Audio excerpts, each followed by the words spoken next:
Medo-Persia, Greece, we pray for the fall of the fourth beast. Under the iron foot of Rome, we long to go home. A hopeless nation lies dead in the valley of the dry bones. Simulation of Shemites to Hamite clones. Israelites wrong. All these lies and delusions wake me up, show me up. God, open your eyes.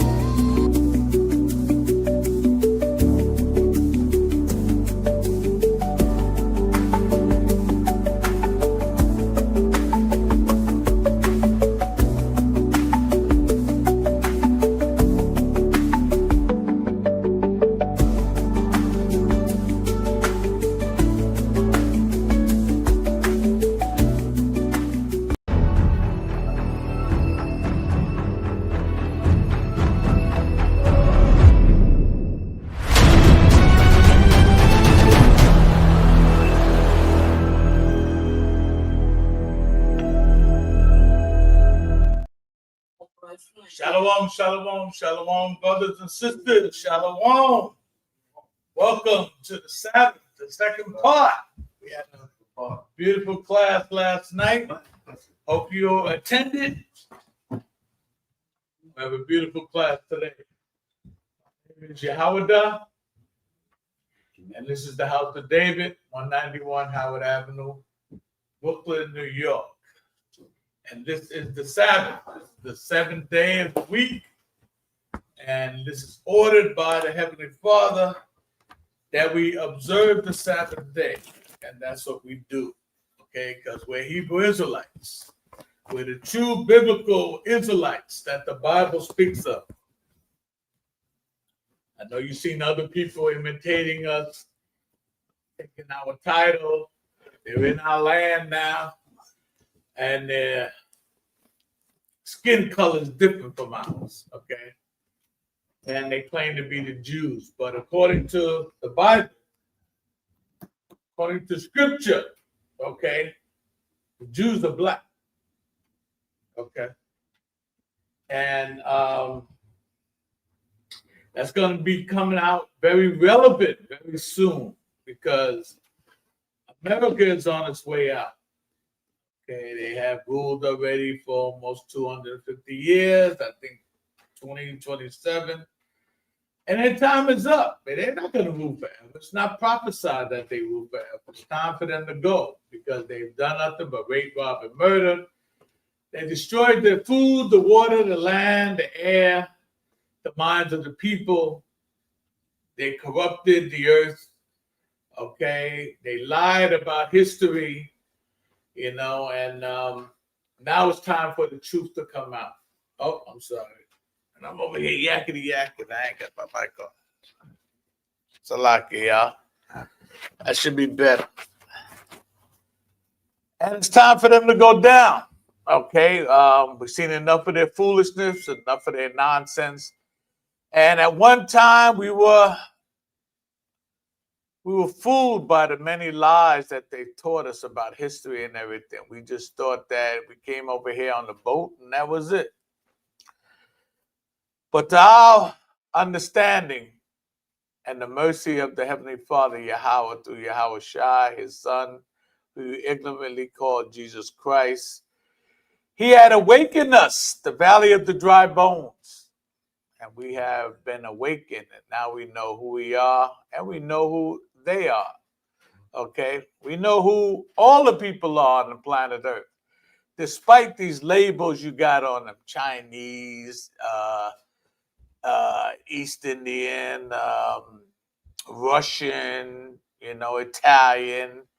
We know who they are according to the Bible, and so we can afford to play this game called life. Okay. It's like a chessboard. If you don't know the players, you can't play the game. Okay, so it's as simple as that. So you have to come and get this knowledge, Israelites. Stop calling yourself all these other names, Black and Puerto Rican and Dominican. These are all labels. These are not the names that the Lord gave you. These are the names that your enemy has given you. Okay, and it's time to wake up and deal accordingly. And that's what we're doing. So we're going to thank the Most High today for letting us see this Sabbath day in 2025, another Sabbath day, and being able to serve Him in the manner that He wants us to serve Him, because that was the goal from jump. You know, when we came out of Egypt, Moses said to Pharaoh, "Let my people go." The Lord said to tell Pharaoh, "Let my people go that they may serve him," okay, in this land that he has chosen. So that's what we're doing. We're working back to our true nationality, our true culture, okay, because everybody has a culture, okay, except us. We the only people that think we have to make up a culture. No, we don't have to make up a culture. We already have a culture, okay? And our culture is found in this book called the Bible, okay, which is our constitution, okay? We got laws, statutes, commandments in here, okay, rules, regulations, you name it. This is what we need to govern the world and our own nation. So without further ado, I just want to say that I welcome you to the House of David, the Sabbath class, and may the Most High bless each and every one of us as we go forward.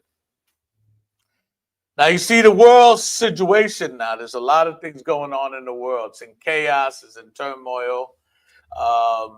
Their right hand don't know what their left hand's doing. You got an idiot in the White House that he doesn't know anything. He's I always said that the national anthem for America should not be the Star Spangled Banner. What it should be is the Great Pretender, okay? Because that's all they've done since they came out the Caucasus Mountains of Georgia, Russia. They pretend to be the kings and queens of England. They pretend to be the Hebrew Israelites, okay? They pretend, okay, to be the righteous people of the world, okay? They pretend to be Christ. They pretend to be the Heavenly Father. They pretend to be the angels that are in heaven. And that's all they do is pretend. So, rightly so, I feel that, their national anthem should be the Great Pretender, because that is exactly all they do. Excuse me. And I'm going to give that to you, Americans. That's your new national anthem, the Great Pretender. So, my class today is on Israel, of course. But the title is Wait Ye Upon Me, okay? In other words, we're waiting for our king to come back, who is Yahweh Shai, you ignorantly called Jesus Christ. He is our king. He is our leader. He is the one that sacrificed his life for us to be able to turn back to the Most High, and get back in his good graces, because we have messed up royally. We have messed up royally, okay? And that is why we need a king like Yahushua to come down and lead us back to where the level we're supposed to be on. We're not supposed to be on the bottom. We're supposed to be way up there on the top. Okay, but because we didn't make the right choice way back in Deuteronomy 28 and first chapter and the 15, the first verse and the 15th verse, we choose the other way. We choose the negative way to go. And so we were cursed as a people. That's why you see us the last higher than the first fire. That's why you see us don't know our history, don't know our nationality or our land. I got a clip that I want to show later about how Esau is even telling you. Esau is the so-called white man according to the Bible. How he's even telling you that Africa is a big continent. and everybody on Africa don't see themselves as the same people just because their skin color is black. Okay, that was something created by the Europeans in order to label us all at once, as one, okay, in order to conquer us. But all these lies are being brought out, and it's a beautiful thing to see, how now instead of us running, the so-called white man is running. He's running for his life because he knows he has but a short time, okay, before the Most High steps in and puts that light out. So again, my title is Wait Ye Upon Me, and that's what we're doing. Okay, we're observing the high holy days. We're observing the law, statutes, and commandments of the Most High. We're learning how to love each other again, how to respect each other. We're learning how to build our families so that we can build together. And we're learning how to come back as a nation, as a people, and letting that light shine, because we are the greatest people on the planet Earth. And that's not my saying. That's the Lord's saying. And that is a racist statement. Yes, we are better than any other nation on the planet Earth. Okay, whether you believe it or not, doesn't matter, because the last word is the Most High's word. Okay, so it doesn't matter whether you wave your hand, stick your finger up, or say whatever you want to say. The truth is the truth. Give me that in Deuteronomy 7 and 6. So the Lord could tell them. Okay. We bring these scriptures out every week. You see us out in the field, out in the streets. We bring these same scriptures out all the time. And a lot of y'all walk by, you wave your hand, fan your finger and whatever, and you don't want to hear. But that's to your own demise, Israel. Okay? Because this truth is for you. Why? Because the kingdom that's coming is ours. Okay? And if you want to be a part of it, you're going to have to get your act together and come in here and struggle like the rest of us, man. Christ struggled. He carried his cross, so we have to carry ours. Okay? There ain't no free rides here. All right? You're just going to have to come in here and sit your behind down and learn like the rest of us did. Read that, brother. Now, the book of Deuteronomy, chapter 7, verse 6, out of King James Version of the Bible. Well, thou art a holy people unto the Lord Most High thy power. Right. The Most High said we are holy people, okay, to him. Go ahead. The Lord Most High thy power have chosen thee to be a special people unto himself. And that he chose us to be a special people unto himself. Go ahead. Above all people that are upon the face of the earth. Above everybody else that's upon the face of the earth, man. That is a racist statement, okay? Now, what are you saying? The Lord racist? Yeah, he's racist. That's a racist statement, man. If he claims that, he says that we're better than everybody else, that's putting us above everybody else, okay? So yes, the Most High is racist. He only loves his people. He only sent Christ down for his people, okay? The blessings and the promises and the kingdom is only for his people, all right? Give me that in Romans 9 and 1. I think it is. I believe it is. See, as Hebrew Israelites, as the brother said, brother Vakar, always say that when we speak, okay, we speak from the scriptures because we're Hebrew Israelites. We don't put in our own thoughts, our own ideas, our own sayings, okay? Everything we say, we back up with scripture. So you know that it's not about us. Even Yahushua, he said, I ain't come down here to do my own will. I came down here to do the will of the Father. And that's it, okay? And we're the same way because we're the real Christians. We're Christ-like. We're following Christ. You other people out there that call yourself Christians, you're not following Christ. Christ kept the Sabbath. He kept the high holy days of the Most High, okay? He was only healing his people. He brought the blessings and healing power that he had for his people. His people are who? The Hebrew Israelites. Why? Because Christ was a Jew. Okay, he came from the tribe of Judah. Okay, and the Bible says in Jeremiah 14:2 that the Jews are black. Read. Read the book of Romans chapter 9, verse 1. I say the truth in the Mashiach. Okay, this is Paul saying, okay, I say the truth in Christ. Okay, so you can understand. Go ahead. I lie not, my He said conscience he lies not. Go ahead. also bearing me witness in the Holy Spirit. Yeah, because if he says something ain't wrong, he's got a conscience. It's gonna bother him. All right. And he's in the spirit. When you start speaking this word, the Bible, and you start coming up here and start teaching, or whether you're out there teaching, you're in that spirit. You're locked in that spirit, man, of the Most High, man. And you're afraid, or you definitely don't want to go out of character or out of spirit and start speaking your own thing. And this is what people don't understand about us. Nah, we want you to put the Bible away. We want to hear what you got to say. I ain't got to say nothing. Okay? I ain't got nothing to say to you. Everything that I'm supposed to say is written in the Bible. Read on.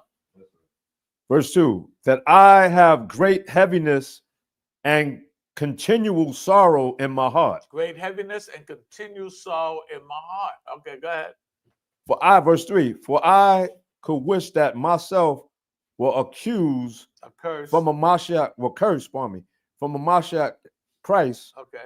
for my brethren. Okay, he said that he could take on the curses that his people are going to have to face, because before we get out of here, we was going through all this turmoil, and Paul was aware of all that. Okay, and he said that he wished that he could take all that on, but that's not the way the program goes with the Most High. We had to go through this, okay, in order to separate the men from the boys, the ones that are going to listen to the Most High and the ones that are not going to listen to the Most High. Because the ones that are going to listen are going to fight through their challenges and their torments and these different ideologies in the world. And they're going to pave their way through to the Hebrew Israelite school, okay, and get this teaching. The ones that are not, they're going to stay out there in the world, man, and act like, well, let's see, who's going to take over America when the Chinese rule? How are they going to treat us? They waiting to be conquered. We're not waiting to be conquered. We're waiting to conquer. Okay, that's our attitude. Go ahead. Kingsmen according to the flesh. Okay. So he wished that he can take on all of these punishments, all these sorrow that we're going through, according to his kinsmen, meaning his family, his kin, okay, according to the flesh. Go ahead, read. Verse 4, who are Israelites? Okay, who are Israelites? Okay, he's telling you right there who his kinsmen are. Okay, according to the flesh. Okay, this is flesh. It's not spirit. There's no such thing as spiritual Israelites. Okay, they're only fleshly Israelites. Okay, with a spirit inside us that we have to learn to follow in order to come back to the Most High. So he says, who are Israelites? Go ahead. To whom pertaineth the adoption? The word pertain means belong, okay? So what does belong to the Hebrew Israelites? The adoption. What is the adoption? The adoption is Christ coming down and having given us grace to be adopted back as the people of the Most High, because we messed up so bad in our history. We're going to read that later, okay? That the Most High did away with us, man. I ain't saying he killed us all, because here we are. But as his people, he wasn't having us. So he put us to the side, And so Christ came down, and that gave us a second shot at repenting and turning back to the Most High. That's why it's so prevalent that you come into the school, because time is running out. And get this knowledge, get this understanding, so you be ready when that time comes, when Yahushua comes back. You got your ticket, you got your garment on, and you ready to rock and roll. Or else, you're gonna be one of those that just, hey, there's casualties in war. What can I say? Go ahead. And the glory and the covenants. And the glory. What is the glory? The glory belongs, also pertains to the Israelites. The glory is the kingdom of heaven, man. Okay? That's the glory. Okay? And that belongs only to the Hebrew Israelites. Why is that? Because in the last book of Revelation, it talks about the kingdom and how it has 4 gates on it. Okay? And on those gates, okay, are the names of the Hebrew Israelites. Okay? And if your name is not on one of those gates, you're not getting in. You're not getting in. You know, like I said last night, it's a gated community. Okay? It's a gated community. You cannot get in, man. All right? So those gates are going to have the names of the 12 tribes of Israel on it. So the glory, the kingdom pertains to us. It belongs to us, the Hebrew Israelites. Go ahead. And the giving of the law. The giving of the law was given by Moses to who? The 12 tribes of the nation of Israel at Mount Sinai. All right, when you read, you go back into history, you find out that Moses, okay, was the one that was given the laws to come down, back down from the mountain and teach us what it is the Most High wants us to do. Okay? And he taught us all the laws. He taught us the high holy days. You can read that going from Genesis to Deuteronomy. Okay? The book of Leviticus talks about the laws. Okay? And it tells you the high holy days. It tells you how to conduct yourself, how to deal with your brother, how to deal with your sister, how to deal with your nation, man. And the way America is, that don't teach you but to hate.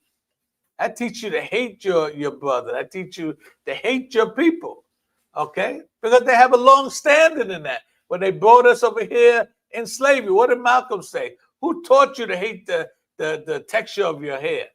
Okay, who taught you to hate the shape of your nose? Or who taught you to hate your lips? Okay, who taught you to hate your skin color? Okay, that's the so-called white man, our enemy. And it tells you they are enemy in Deuteronomy. It tells you that the so-called white people are our natural enemy, just like the lion and the hyenas. Okay, those are natural enemies. Okay, they can't stand each other. They cannot get along. They cannot live in the same area. Okay, so it's the same with us and the so-called white man. They are our natural born enemy. Well, I got some white friends that no, you don't. The only reason why you say that because you're in total darkness right now. You don't even know who you are. How you gonna say you got white friends? You don't even know who you are. I guarantee they know who you are, though. All right, you finished that? Yes, sir.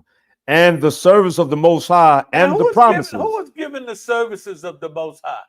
Okay, they were given to us.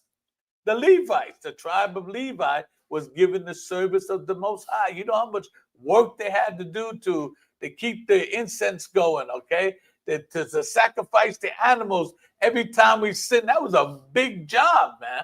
They had to work around shifts, you know, because we sin so much. Okay, it's like every day, man, we were doing some kind of wrong, man. Okay? That's why Yahushua had to come, because we just ran it into the ground. The Most High had enough of it, so we don't sacrifice anymore. Okay, we don't have animals where we sin and we cut the neck and drain the blood and burn them on the grill and all. No, we don't do that no more. Okay, now we have grace and we live by our faith. We believe that Yahushua is the Son of the Most High, that he came here to save us from our enemies and to help us return back to the Heavenly Father as his people. That's what the Bible's talking about, whether you know it or not. It's not talking about saving everybody, okay? Because everybody's not in this covenant, okay? This is between Christ, the Most High, and the Hebrew Israelites, all right? Finish that?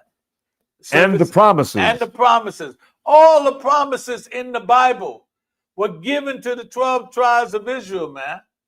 Okay? He promised Abraham, okay, through his seed, they were going to be more than the stars of heaven, more than the grains of sand on the sea. Okay? So all these promises, okay, we were given the land of Canaan. Were there people living in Canaan before we got there? Yeah. There were Hamites living there. Okay? But because they weren't the chosen seed, the Most High, and they were doing all corrupt things and all kind of detestable things that the Most High hate, he kicked them out by us and gave us that land. Okay? He gave us that land. It's called Israel today. That is our land. Okay? Brothers and sisters. Israel is our land. Doesn't belong to the Europeans. Doesn't belong to America. Okay? It belongs to us. And why we're not there now? Because we're serving our punishment. Okay? You got a house out here. If you get put in prison, you going to go back to it? No, you're going to stay in prison until your time is up. And that's what we're doing. Okay? We're in prison until our time is up. But in the meantime, what do they do in jail? They study, man. You know, some of them study. You know, they get their education. Look at Malcolm X. He studied. He went through the entire dictionary. Okay? And developed himself. So when he came out, he was ready to deal and rock and roll with masses of people, especially his enemy, the so-called white man, and all other nations, okay? And they had that respect for him. So we're doing the same thing, okay? We're in prison now, and we're studying. We're building ourselves up. We're strengthening our spirit, okay? So that we can deal with the world according to the Bible, not according to what we think and feel, according to the Bible. Talk to any other religious set out there, because this is not a religious set. We're not about religion. Religions are man-made, okay? We're about nationalism, okay? We're about our nation, okay? We have nothing to do with religion. But everybody else out there that deals in their religion, okay, they can never stand up and tell you who they are as a people. They may say, well, I'm a child of God. That's not a national origin. Being a child of God is not a national origin. Okay, they may say, well, Christ never had a color, but he walked the earth. So what was he, invisible? See, these are all the lies that they come up with to try to justify their ideologies or their religious beliefs. And they're using our book, you know, but they can't. It's not going to stand. It's not strong enough, okay? Because, first of all, it's a lie. Okay, did you finish that? We don't. Yeah, verse 5. Whose are the fathers? Whose are the fathers of this book? Is it the white man? Is it the Arab or the African? No, the fathers is Abraham, Isaac, and Jacob. Okay? Our forefathers. Okay? They're the fathers of this book. Go ahead. And of whom, as concerning the flesh, Christ, a Mashiach, came. Did you hear that? And of whom, meaning the Israel, as concerning the flesh, Christ came down for. Christ came down for, okay, the Hebrew Israelites, okay? That's the deal. Now you're trying to put the white man in there and put the Chinese and the African in there and the East Indian in there and put everybody else in there except yourself. Is not going to work because it doesn't jive with the scriptures. Okay? Give me Matthew 1:21. What was Yahushua? What was Christ? Okay? Who is his people? Okay? What nationality was he? Okay? Who did he come to save? All right?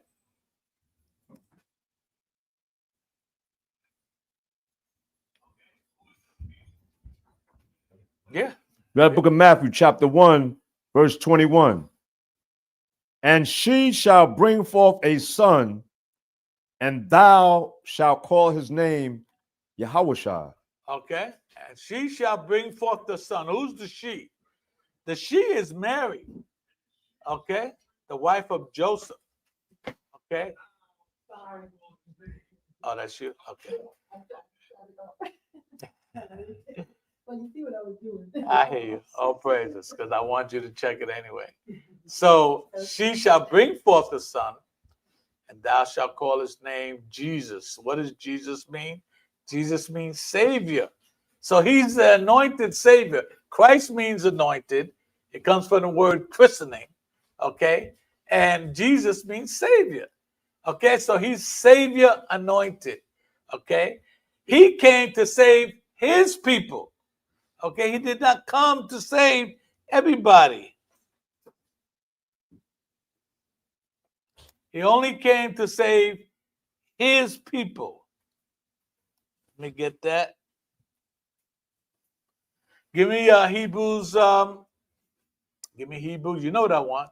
7 and 14. Who was his people? Okay, what nationality was Christ? Does anybody know out there?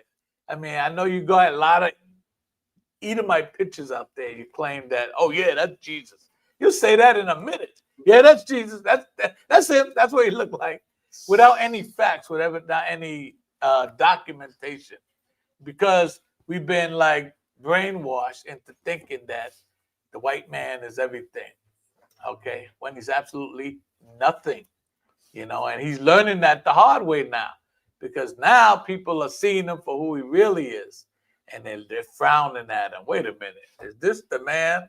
Just like the scriptures say, is this the man that we were afraid of? Because they're seeing how ignorant America really is.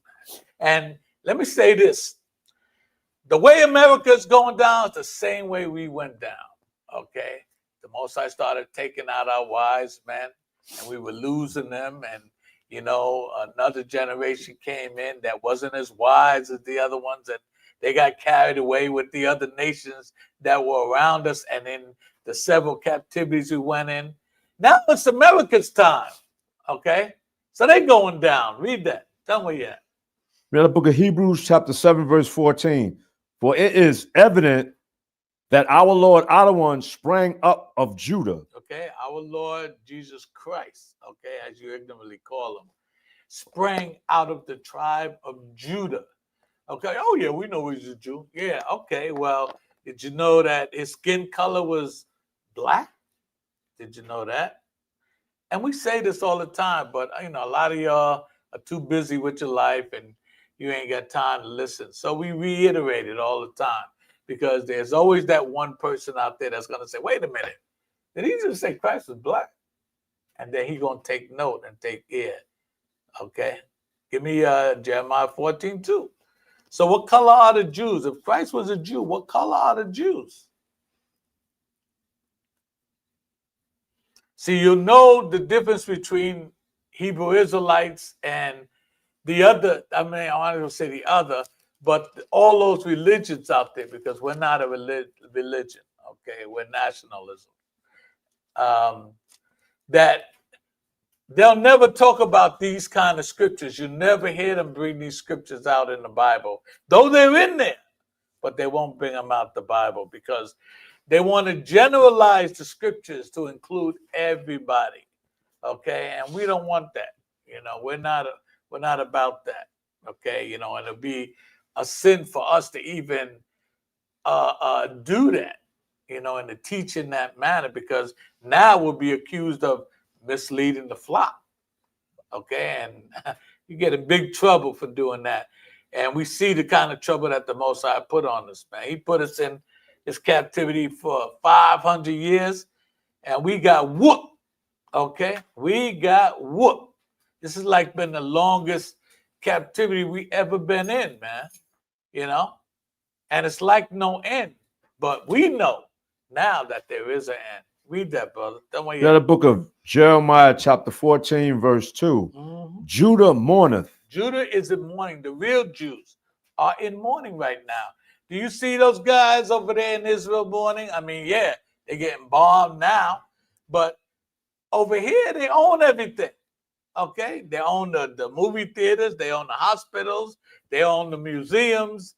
Okay, they own Rockefeller Center. I mean, you name it, they own it. Okay, they're in the best communities.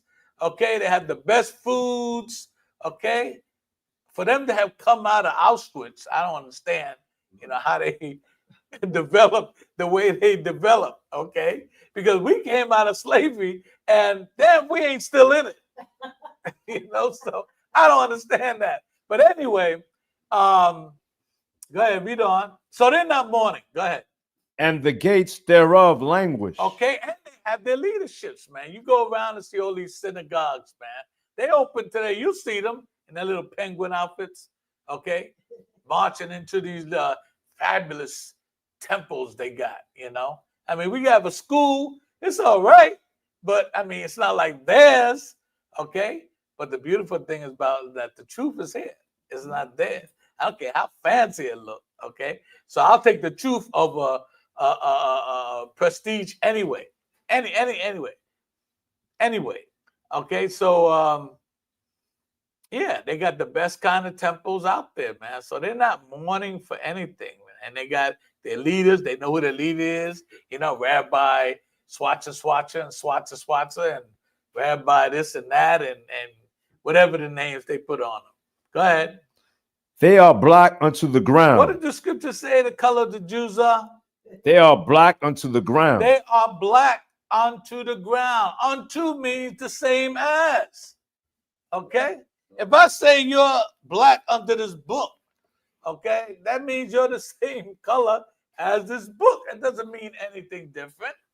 You know, that's why a lot of people say, well, it depends on your interpretation. How are you going to interpret that any other way? You're black the same way the ground is. Now, when you look at the ground, you say, well, wait a minute. Sand is light, okay? But you dig down in the sand. See how it turns color. See how dark it gets. So we're different shades of brown, okay? That's our skin color. That doesn't match them, okay? That doesn't match the Europeans. They got one color, okay? Red. That's their color, okay? They don't have no different colors. You know, a lot of y'all say he's olive color. Well, which olive? The black olive or the green olive? It is green or black? Because I don't see no other color kind of olive. Okay. They say he's fair skinned. What does that mean? What does fair skin mean? Is he invisible? I don't understand. Okay. So these are all terms they try to compensate for the lies that they have told in the world. So I'm just bringing all this out to bring it to your attention to know that the answers that you seek are only going to be found in this book called the Bible. And this Bible is our constitution. Our constitution. We got laws, statutes, judgments in here to rule our nation and to rule the world. Okay, so if you haven't picked this book up lately, you might want to pick it up again and take a second look. Because your answers you're looking for, you're going to find them in here, man. You ain't going to find them nowhere else. All right. So, with that said, let's get on with the class. And the cry of Jerusalem is going up. And the cry of Jerusalem is going up. Yeah, we praying, you know, we fasting, you know, and we learning how to do these things again because we haven't done them before. You know, we're learning how to love each other, you know, how to respect each other. Okay. We're not hopping around from man to woman and woman to man. We're not doing that. Okay. Because these are all the things that we're fighting against. The corruption of our people in this captivity called America. And don't get me wrong. It's not just America because we're scattered throughout the world. Okay. And we all going through the same thing. Okay. We're like a poverty-stricken nation right now. And why? Because we messed up. Okay. But the hope is that Yahushua, through him, we have a second chance. Okay. So you don't want to mess up. You don't want to miss that because he will be back soon. Just look at the climate. You can go outside and look, oh, shoot, man, it looks like rain. Look at the development of the world. Look at the condition of the world, how these governments are fighting each other, how they don't know how to make an honest decision, you know, and be collective in that thought process. Okay, that's supposed to tell you Christ will be back soon, very soon. Yeah. Amen to that. Yes, ma'am. All right, so title of the class, Wait Ye Upon Me. Now, there's a lot of anger we have. I heard people say, I'm mad at the Most High because he shouldn't have punished us like this. You know, you hear a lot of things, you know, from our people. And I'm just not going to study. I'm not going to learn about them. Well, hey, that's to your own demise. but he's looking for people that are man and woman enough to admit when they're wrong and humble their spirit again, because hey, he don't need us. He definitely don't need us. What he tell Moses? Step aside, I'm doing away with these niggas. I'll raise these rocks. I'll raise these rocks to worship me. So he don't need us. Okay, we need him. Okay, so we need to be able to stand up like men and women and repent and turn back to the Lord and come in here and take our lumps. Take our lumps, man. So, excuse me. The decline of Judah, how we fell. Okay, what was going on at the time that we fell? Okay, this is during the era of Hezekiah. Let's see now, Hezekiah, Manasseh, Amon, and Josiah. Okay, that's East. That's when we started really getting on the Most High's last nerve. Okay, and he was like saying, hey, I tried with these people, but it doesn't seem like it's working. And he had us, he done away with us, and we were going in and out of all kind of captivities. Like we were going into the Assyrian Empire. We was ruled over them. They went into the Babylonians, and then Persians, and the Medes, and then the Romans. And to this day, we're still in the Roman Empire, whether you know it or not. And we're still in captivity. Okay? So the same way we fell is the same way America is falling today. And it's a beautiful thing to be alive and be knowledgeable to see this and understand this thing. What exactly is going on? Well, a lot of you out there in the dark, you don't know what's going on. You're hoping that, if the Chinese take us over, they might treat us a little better. We don't know. We'll just wait and see. We're not waiting to be conquered anymore, okay? We're waiting to conquer. That's what we're waiting on, okay? So, in the time of Josiah, okay, he was the son of Amon, okay? And Amon was like a wicked king. He's following his father Manasseh. And they had Israel doing all kind of crazy things, man. Like in America, we're worshiping idols, we're fornicating, we're committing adultery. We're not listening to anything the Most High has to tell us. We're being like the other people out there, the other animals that are out there, okay? Because we're higher people. We're better than everybody else. We already read that. So we were just going crazy back then. And the Most High, Josiah came on the scene, right? They had killed King Amon because he was so wicked. They just had enough of Manasseh. And when Amon came on the scene, he started doing the same thing. They just had enough of that. I mean, he was so wicked. Moses, he made a bronze image of a snake because we were wicked, and the Most High sent snakes after us to bite us and kill us, okay, because we were that wicked. So in his mercy, he had Moses make a statue of a snake, and he said, a serpent rather, and he said, those that look up to this, if they got bit, if you looked up to this image, this serpent statue, the poison will not affect you, But as hard-headed as we were, we wouldn't even look up, In fact, we went deeper on that. We started worshiping the damn thing. We started giving allegiance to this thing, man. And the Most High was like, oh man, these people are too much, man. And we were just going crazy. So when Josiah came on the scene, he was like a man that feared the Most High. Okay, and we had kings in and out that did that. What's his name? Zedekiah.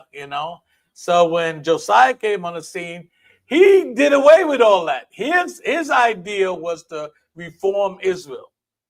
Okay, bring them back to their customs, bring them back to the law of the Most High, do away with all these heathenistic rituals and behaviors. And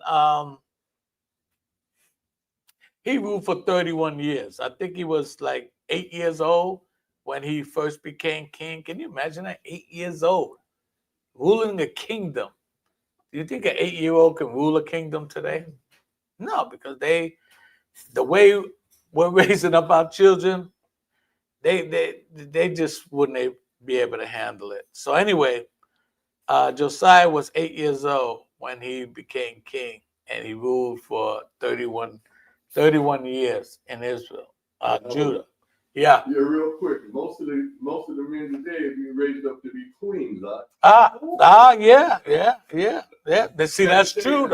That's true though. That's true though, because America sees themselves as a queen, and it says that in the scriptures. So they have a lot of feminine tendencies.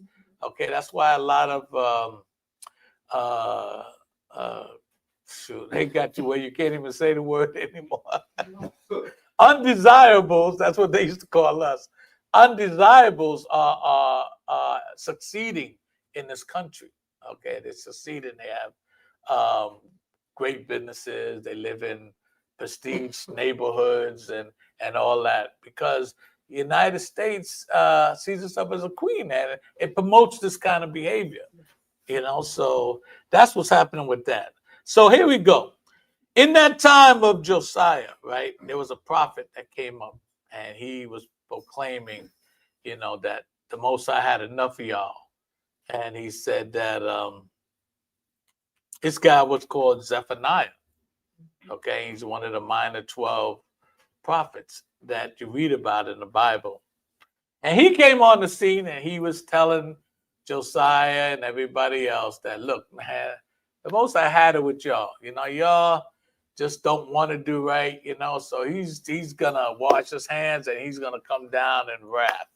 Okay, so give me Zephaniah 1:1, just to let y'all know, get an idea what was going on at that time.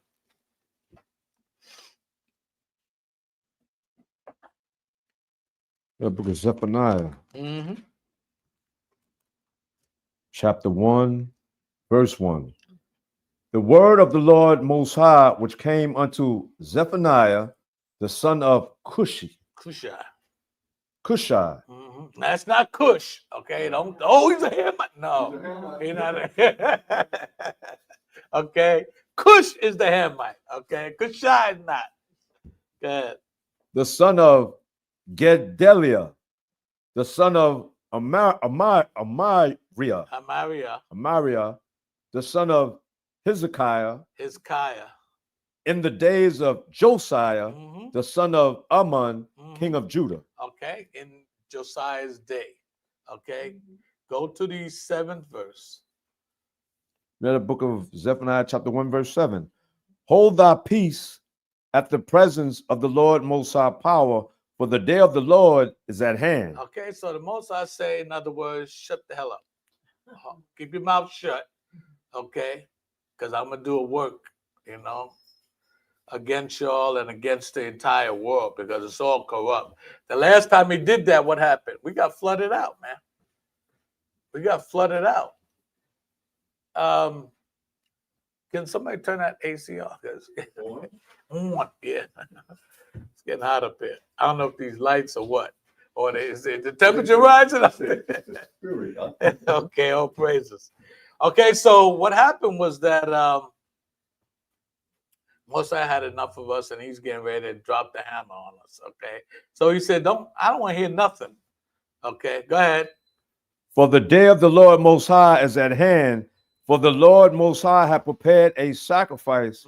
He hath bid his guests. Okay, so he had bid his guests, and he has a sacrifice, and that sacrifice is going to be the destruction, okay, of us and the entire world, especially the Edomites. Okay, and this is alluding to that. Okay, hold that and get Isaiah 34:6. Let's see what this The book of Isaiah, chapter 34. Let's see what this sacrifice is all about. Verse 6. 34:6. Yep.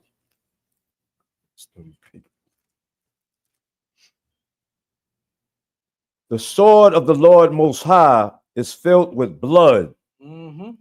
It is made fat with fatness, Mm-hmm. and with the blood of lambs and goats, Mm-hmm. with the fat of the kidneys of rams. Mm-hmm. Go For ahead. the Lord Most High hath a sacrifice with Buzrah. In Bozrah, okay? In Bozrah, it tells you that Christ, who is this that comes from Bozrah, okay? With his garment red, dipped in blood, okay? Go ahead. And a great slaughter in the land of Idumea. Idumea. Who is Idumea in the Bible?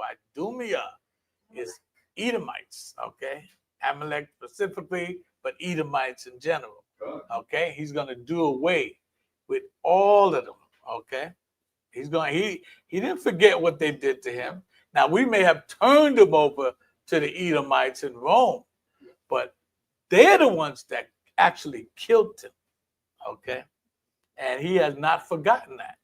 All right. Go to verse 8. Verse 8.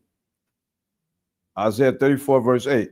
For it is the day of the Lord Most High's vengeance, and the year of recompenses for the controversy of Zion. Okay. So it's the day that the Most High is going to have his vengeance. That's why the title is of my class is Wait Ye Upon Him. Because we can't do nothing to this man. I don't care if we got some kind of military skills or look, I was a tank, I was a tanker, what you call them things? Tank, a jeep, not tank, a tank, right? I was a missile technician. We can't bring that here and go against Esau. Esau is a superpower, and besides that, the only one that can take us out of here is the Most High.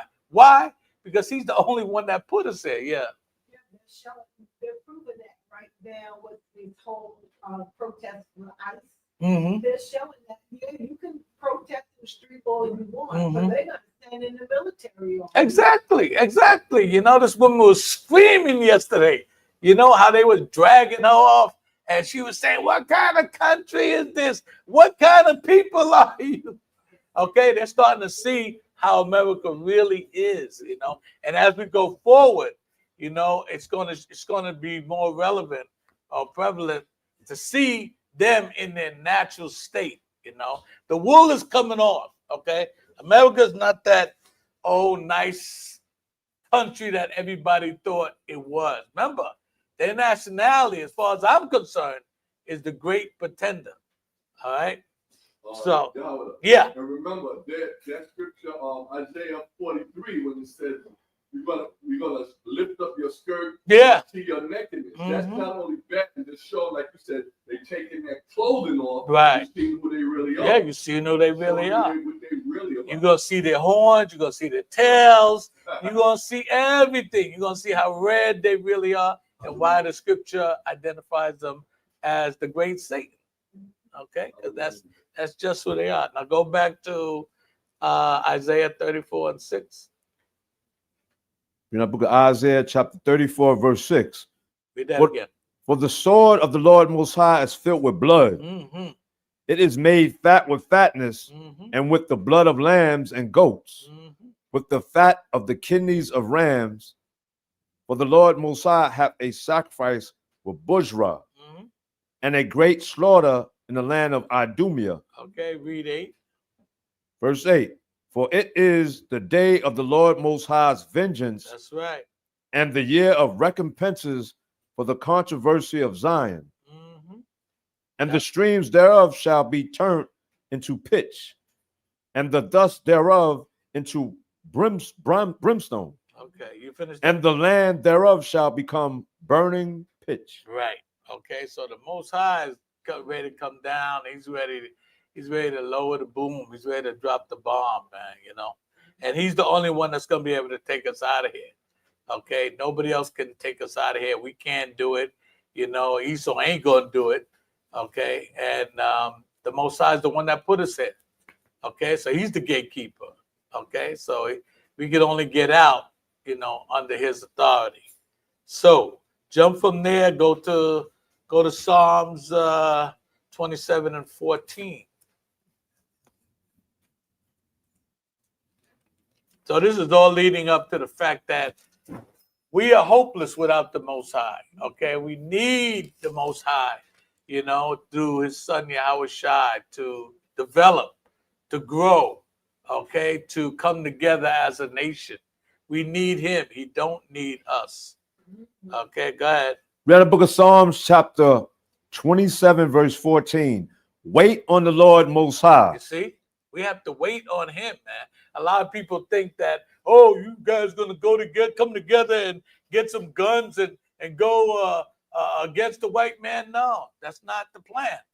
They thought Yahweh was gonna do that when he was on the scene. Oh, can we get some weapons and we're gonna go against the Romans? That's not the way. Okay, they thought about that in Egypt. Oh, we're gonna make some weapons and go against Pharaoh. That's not the way. Okay, the Most High gave Moses what? Gave him a staff and his word. And he brought them out, okay? The Lord of hosts is going to fight for us, man. We ain't even got to worry about it, okay? In other words, the war is already won, okay? We're just waiting for the spoils, okay? You finished that? Be of good courage. Be of good courage. Stay strong, I know we're going through a lot in America, man. I know we catching hell, and there's a lot of things going on, people getting hired, people getting fired, many bills. You may be having problems with your wife or your husband or your children or whatever the situation is. But the Most High tells us to stay strong, man. We almost out of here. Okay? We almost out of here, man. I can see like 30 years ago, man, like when I first came in here, it's like we was like hoping to see this day. We wanted to see some action. When are you going to do something? Now we're seeing it every day. Every time we put the TV on, the radio on, there's news about America going down, man. And it's a great time to be living, man. I'm telling you. This is a great time to be living, man. All praises. All praises to the Most High. Yes. Give that thanks to the Most High, man. Great time to be living, man, because now we watching this and we seeing it, and all we got to do is sit back and come here and keep the commandments, man. Study, learn to love each other. Yes, sir. Great time to be alive. Man. Great time to be alive. A lot of people living, but they're not alive. Right. Great time to be alive, man. Great time to be alive, man.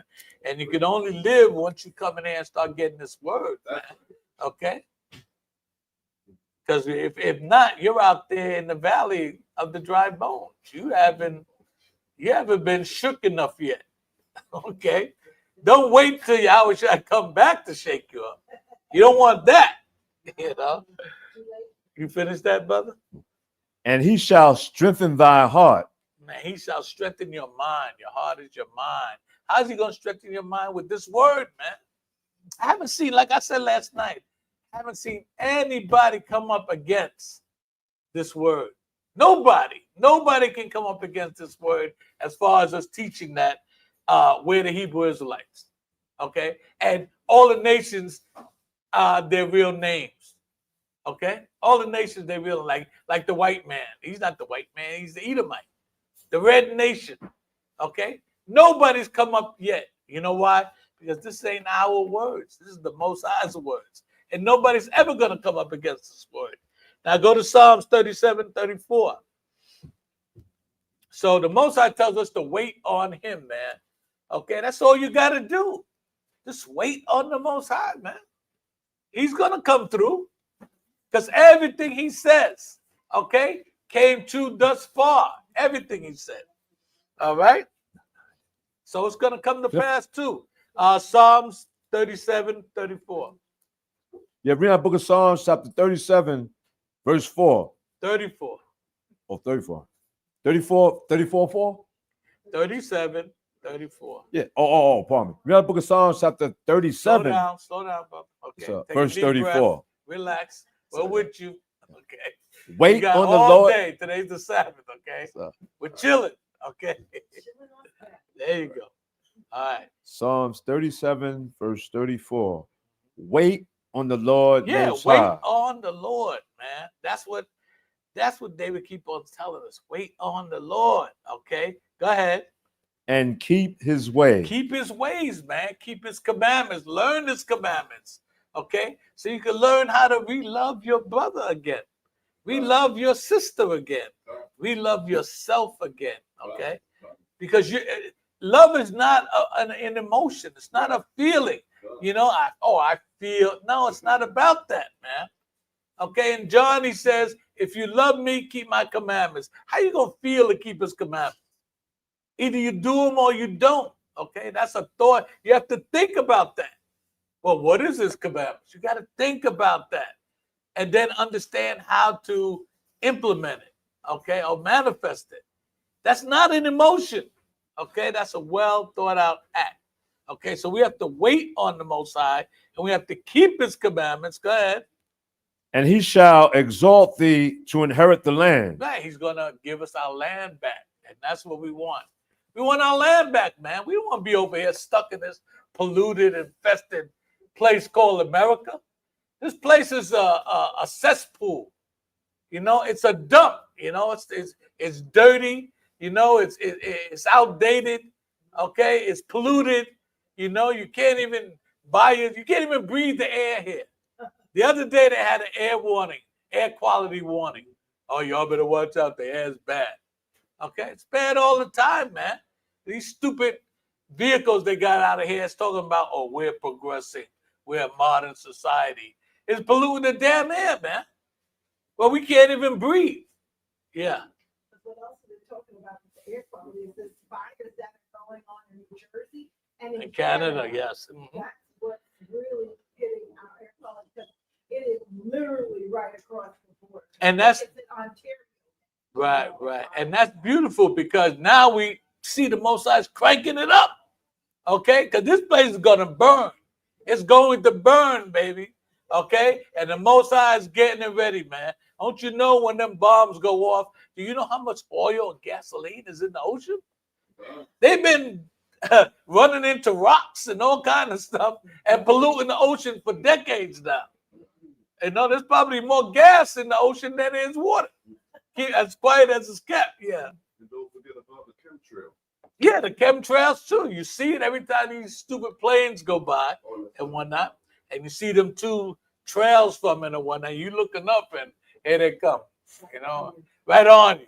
And you taking a deep breath, you know. I mean, this place is like, you know, it's done. America is done.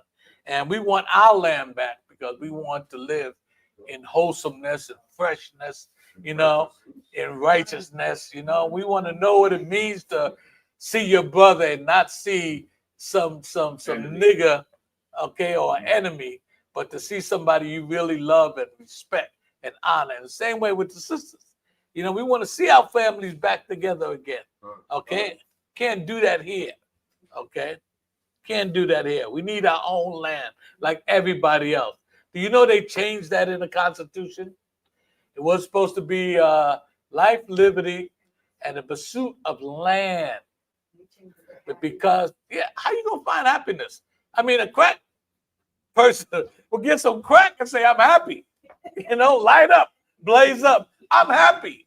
You know, or a drug dealer, you know, shoot up, I'm happy. That's ridiculous. You know, it's about land because they want to take off all the land. So, no, we're taking this out. They're not going to get this idea. We'll just put happiness. They can pursue happiness. We don't care.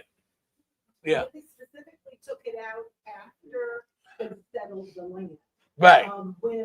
Because remember with the big thing was when they were trying to get people to go further than the Mississippi the Louisiana Purchase. Mm-hmm. They wanted, that's what the whole Lewis and Clark came in for them to do some navigation to see what's out there. So when it went beyond that, the way that they encourage people is you come to this country and you can go out there and do land rushing where they had contact. Right. Where people would get on horseback and you would run on your horses as far as you can to stake your claim. And once you stake that claim, you could buy the land for little or nothing. So once all of those people, you know, which people that right. that Stealing Gad's land. Gad's land, all the way to California and beyond. They then changed it to say pursue the happiness. Right, right. Because they felt that there was no more land to give away. Who are they to determine whose land it is? Exactly. And how it should be disseminated. That's because they got greedy, Exactly. as usual. You know, no, we're taking this. We're not giving. We're just not giving them all of this, okay? And that's when they, like the sister said, you know, they took that pursuit of land out and put happiness, you know, and we eat it up like crazy. Oh yeah, pursue happiness. Yeah, how do you pursue happiness, man? That's crazy. Don't cost nothing. You know, you don't benefit from it. You know, while they stealing all the land, you still looking to get happy. That's crazy. That is crazy, man. I have a map. I have a whole map of the United States, the whole entire continent, right? And it shows every inch of it, okay, from way up North Canada all the way to the bottom of California. The whole map is covered with different tribes of Gad. It's got them sectioned off too. This is their land. This is that land. It's a rare map, man. I got to find it again. It's in storage somewhere, but it shows there's no space for anybody else to come in. So when they came in to rape, rob, and murder, they just, you know, swooped it up, you know, chased Gad here, chased them there. But all that was prophecy. We understand that. But still, you know, they came in and just stole, rape, rob, and murder, and stole, you know, all that land, man, you know. And now you don't see nowhere where there's Gad on there. Nowhere, you know. They may talk about the Seminole Indians, but they're like in the swamp area, you know. How they manage that, I don't know. But all praises to them. Resourceful people. Resourceful people, I guess so. With nothing. Mm-hmm. Yeah, you know, and even in our low state, if you look at the nation, we used to have it up there. If you look at the nation of 12 tribes, you would see the power in it. You mean you're talking about Judah, Benjamin, West Indians? You're talking about Puerto Ricans. You're talking about the Mexicans. You're talking about Gad, the Reubenites. I mean, man, you would say, wow, that is one powerful nation, man. And also imagine once we get it back together, how powerful we're going to be. Esau, you are in trouble, deep trouble. You have something to say? Okay. Where you at, brother? Yeah, we got a book of Psalms 37, verse 34. I'm reading from the top again. Wait on the Lord Most High and keep his way, and he shall exalt thee to inherit the land. When the wicked are cut off, thou shalt see it. Salakia, brother. Tell me where you at. Oh, yeah, that's Psalms 37, verse 34. Psalm 37, verse 34. Hold on, let me get it.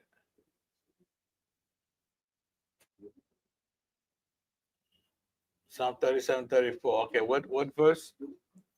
I just finished reading 34. Want to read Okay, 35? read 34 again. Okay.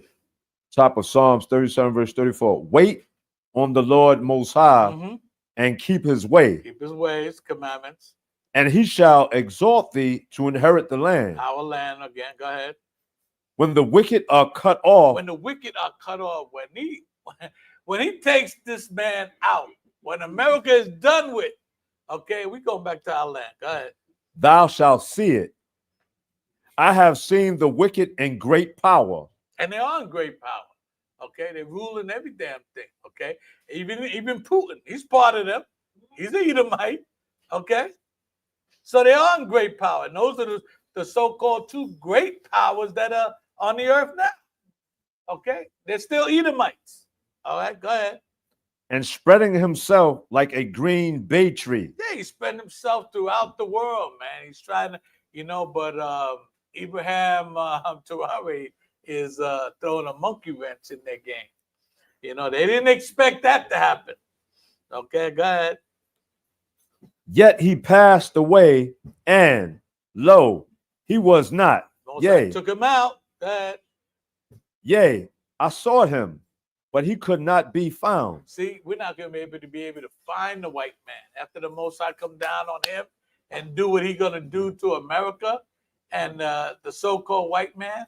He's going to be like you can look, but you ain't going to find him. Okay? Shalom, man. Okay? Like there was no white people in the Garden of Eden. Okay? There was no white people in there. Those are all black people or people of color. Okay. Until he got cursed, you know, as Cain, and okay, he came in the world then. But after the flood, okay, there was for another 500 years there were no white people. Okay, until Jacob and Esau popped up. Then his red behind popped up again. And we tried to prevent that. We were beating his behind in the womb, trying to make sure he don't come out. But he came out anyway. He said, I got to get away from this brother, man. He came out anyway. He came out first. But the Most High had a trick for him, man, because him coming out first sealed his fate. Okay? So, yeah, Most High's going to do away with Esau, and there ain't going to be no, I don't know anybody that's a Hebrew Israelite that's going to miss him. Right. These holy rollers out there might miss him. Okay, but they might be here too when he does get taken out. So that's another class. Go to Psalms 130 and 5.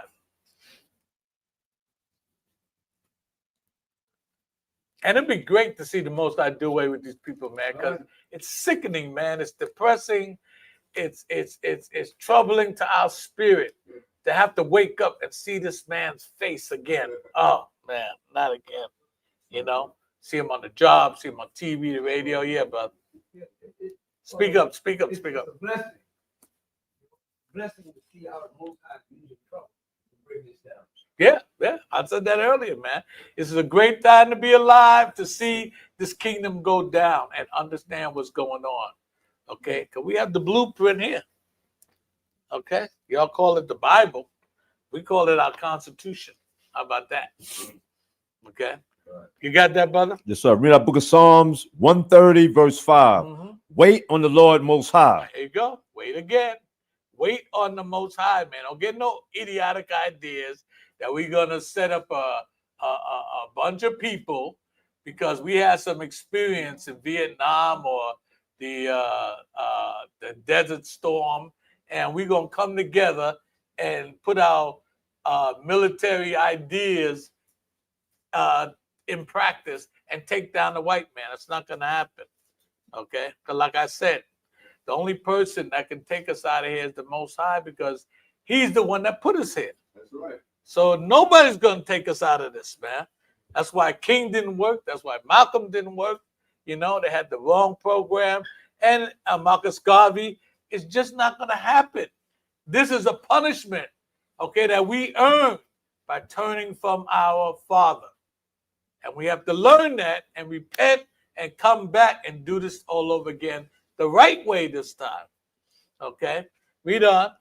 My soul doth wait, and in his word do I hope. In his word do I hope. Why is he hoping his word? Because this word in the Bible, these are the answers that everybody's looking for. These are the answers we're looking for. How did we get here? Why did we get here? How are we getting out of here? Okay? These are questions that people are looking for. I know I was looking for them. Who am I? What is my nationality? Why am I in this situation? All these answers can be answered out the Bible. Okay? So that's why in his word, David hopes. Okay? And we hope too. Because we hope, like we read earlier, he's going to take the white man out. Okay? He's going to bring the system down, and this place is going to burn. Go ahead. Verse 6. My soul waited for the Lord outer one more than they that watch for the morning. Hey, you got people that are watching, remember Christ said, watch, pray, watch as well as pray. You got people that are watching out for the Most High. But David said his soul is watching more than the watchers. Okay. Go ahead. I say, more than they that watch for the morning. See? Go ahead. Let Israel hope in the Lord Most High. Let Israel hope in the Most High. Go ahead. For the Lord Most High, there is mercy. There's mercy. Okay? That's what we're under now. We're under mercy. Okay? We are under mercy, and thank the Most High for that, man. Because When you start realizing how wrong you were to him, he said we're going to realize that. And we're going to be ashamed of ourselves for what we've done. Okay? Go ahead. And with him is plenteous redemption. Plenty redemption. He's going to redeem us, okay? You know, in Deuteronomy 28:68 says, no man shall buy you. That means no man's going to redeem you. But the Most High is going to redeem us. Plenty redemption. Okay, go ahead. And he shall redeem Israel from all his iniquities. All the sins. Let's get the Most High clap for that. All the sins that we have done, man. The Most High is going to forgive us for that. Okay? Give us a second chance at this thing, man. And we're going to get it right this time, man, because I know a lot of y'all have been going through this hell for the past 500 years. If you see a nigga thinking the wrong way, okay, they're going to be dealt with. They're going to be dealt with, okay?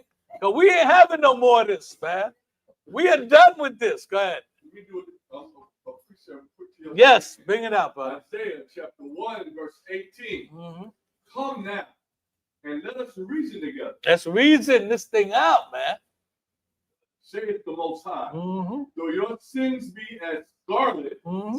they shall be as white as snow. You see that, man? So no matter what you have done, you know, no matter how bad you think your sins were, okay? I mean, look at Saul or Paul, okay? He was killing the Israelites, okay? He was torturing them. He was breaking up their families, okay? He was bringing them to the Sanhedrin, you know, to get whooped and killed, okay? But he repented. The Most I had to shake him up, you know, blind him for 3 days, you know, knock him off his horse, you know, make sure he saw the light. So he saw the light later on, and he became one of the most talked about prophets we have, okay? Because he really saw the light and repented. Yeah.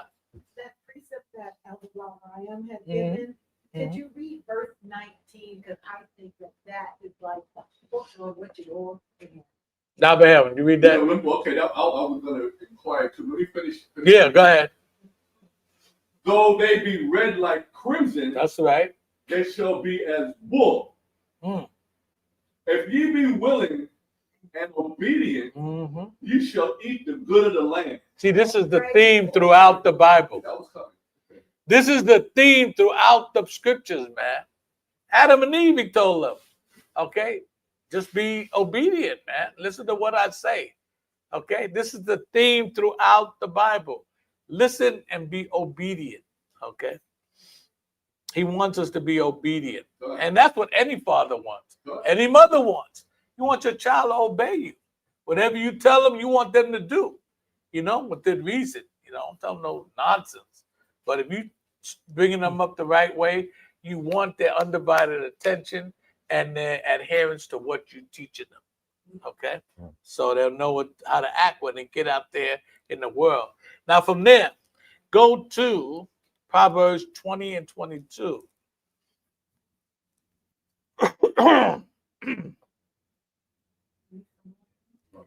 Proverbs, not the book of Proverbs. Oh, no. I guess. Go ahead, bud. Yeah. 20, verse 22. Mm-hmm. Say not thou, I will recompense evil, but wait on the Lord Most High, and he shall save thee. Mm-hmm. Like I said, you're not going to get no coalition and go against the Most High and take it. I mean, Esau and take him down. That's not going to happen, man. Well, Esau taught me well. You know, he taught me how to do this. He taught me how to do that. When I was in the army with him, it's not going to work, man. It's not going to work, okay? The Most High is the one. We wait on him, and he's the one that's going to save us, okay? We have to put our faith in him. And how do we do that? Studying his word and keeping his commandments, okay? Learning how to deal with each other first. This is the beginning of our nation, what we're doing now. Okay, we're learning how to come back with each other and enjoy each other's space, each other's company, you know, each other's brotherhood, sisterhood. This is what we're learning now, okay? Because that's an attribute of the Most High. The Christians say it, so-called Christians, Holy Rollers say it all the time. God is love. God is love. God is love. Yeah, he is love. But you gotta be able to love to understand the kind of love that the Most High is about. Okay, yeah. Yeah. And not everything goes. Right. Not everything goes, man. As we saw for 500 years. Not everything goes. You know, you're not gonna do what you want and then expect the Most High to just, well, they're just little kids. They don't know no better now. He don't play like that. Okay. He don't play like that. What James Brown said, Papa don't take no mess. Papa don't take no mess. Okay. Go to Zephaniah 1 and 18.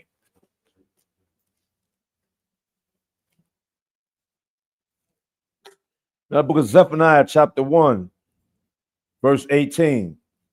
Neither their silver nor their gold shall be able to deliver them in the day of the Lord Most High's wrath. Right, because they think they're going to be able to buy their way out. They're so used to buying their way out. And look, I got this money, I got this gold, I got this yada, yada, yada. That's not going to work either. Okay, because even though we're in a low state now, what did Most High say? We already rich. Okay, it says through our fall, the whole earth got rich. So how rich are we? Okay, so not about the gold, not about the silver.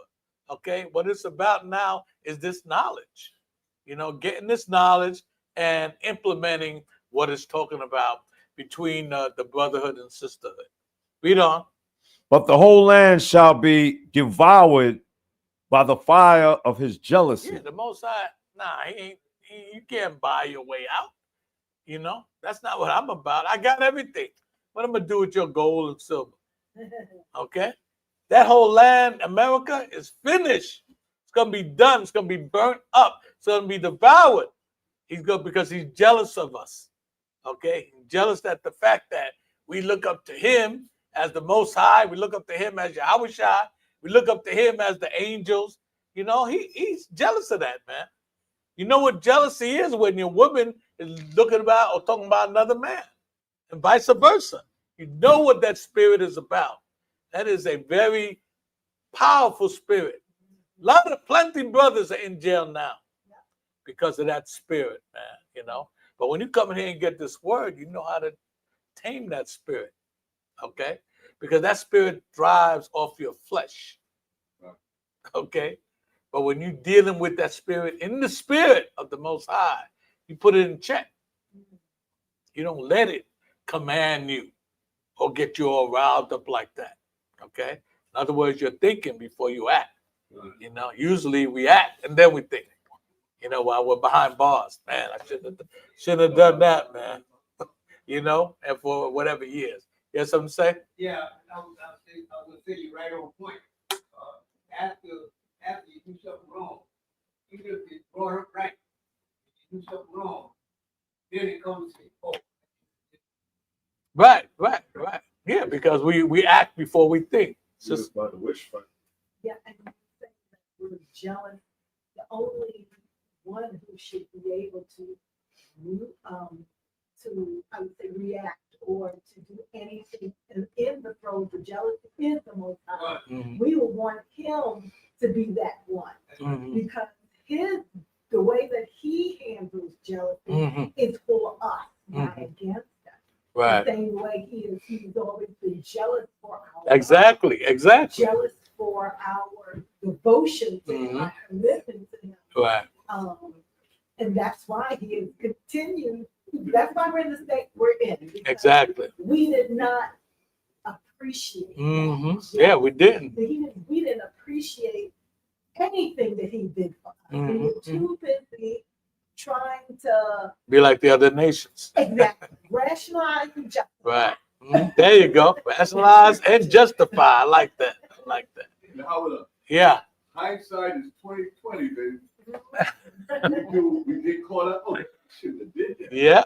Exactly. And we do that a lot, man. Damn, I knew I should have done that. Yeah. Oh, I thought I should have went this way, you know.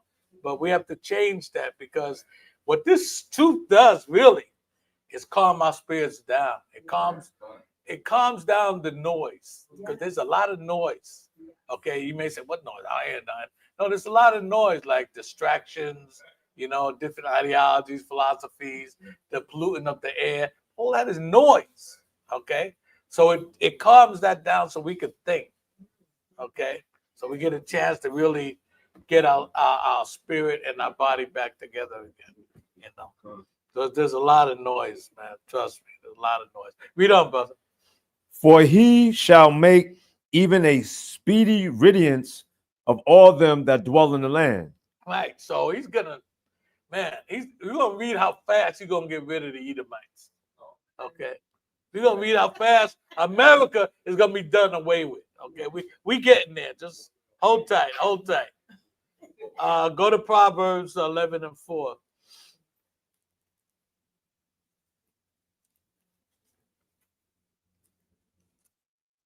That book of Proverbs, chapter 11, verse 4. Mm-hmm. Riches profit not in the day of wrath, Mm-hmm.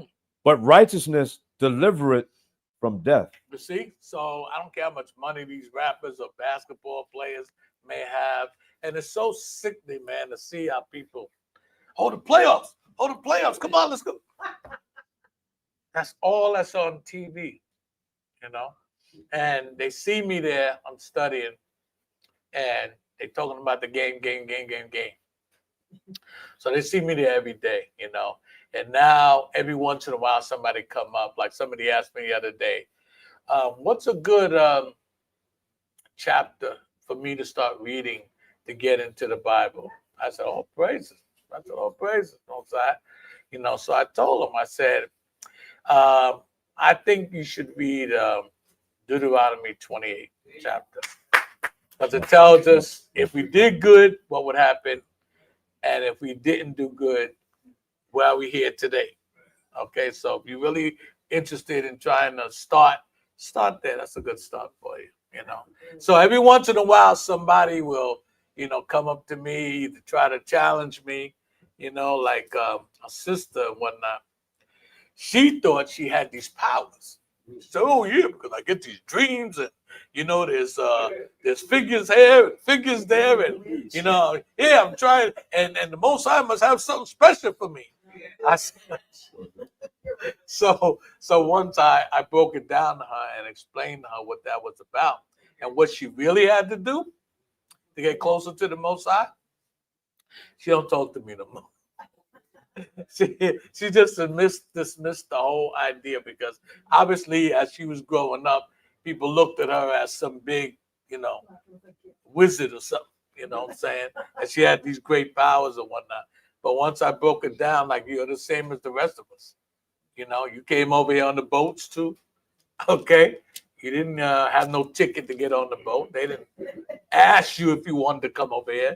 You were thrown on here like everybody else, So you have to come in the fold.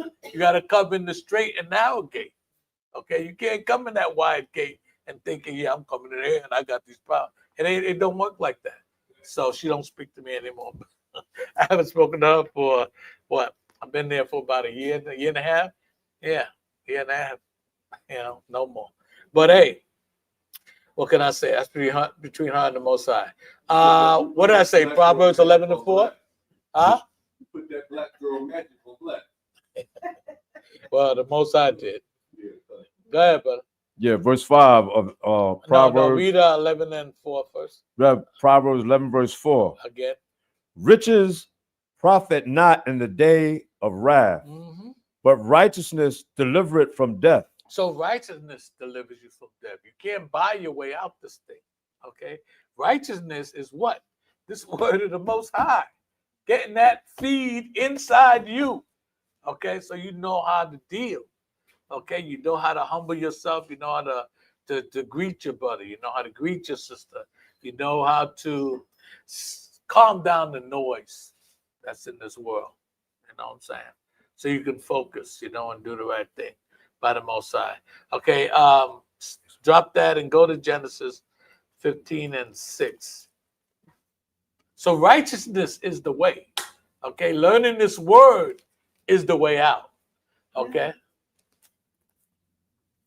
Now the book of Genesis, chapter 15, verse 6. And he delivered the Lord Most High. And he believed. Pardon me. And he believed in the Lord Most High, and he counted it to him for righteousness. And this is our father Abraham. Okay. When Abraham told the Most High, you know, you haven't given me any seed. I mean, what's going on? You know? And the Most High said, yeah. He said, look at the sky, look at the stars, and count them if you can. Okay. Okay. He said, wow, well, I can't count them, but I hear you, you know. And he believed in the Most High. And that's why it says here, and he believed in the Lord, and he counted it to him for righteousness. So your righteousness is what? From that statement, your righteousness is what? Huh? Your righteousness from this statement right here is what? I'll read it again. And he believed in the Lord, and he counted it to him for righteousness. Thank you. Believing is right there. He believed in the Most High, and the Most High said, okay, that's righteousness. Okay? So that's where your righteousness is, in your belief, in your faith in the Most High. Okay, drop that and go to Habakkuk 2 and 3.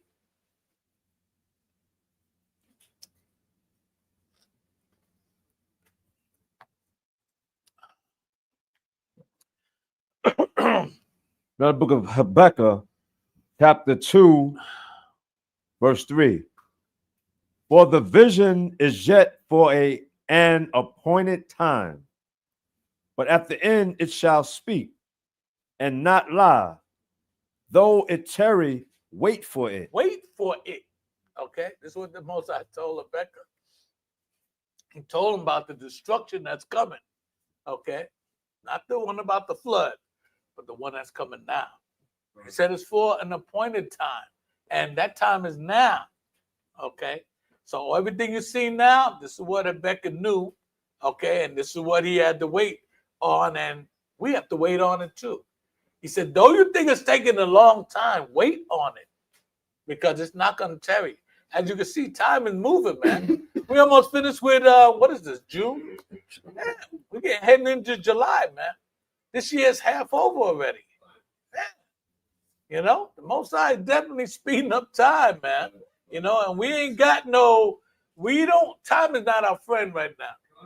We have so much to catch up on, you know, and that we have to try to make every minute count. Yeah, but Yeah, and that ark, the ark now is the boat. I mean, the ark is this word now. Right. The ark is this word. You got to get your ticket. You got to get your garment, okay? Because what did Christ say? Hey, how you got in there without no garment on? You know, I don't know. I just wanted to play some basketball. Out. Get rid of him. Kicked him out.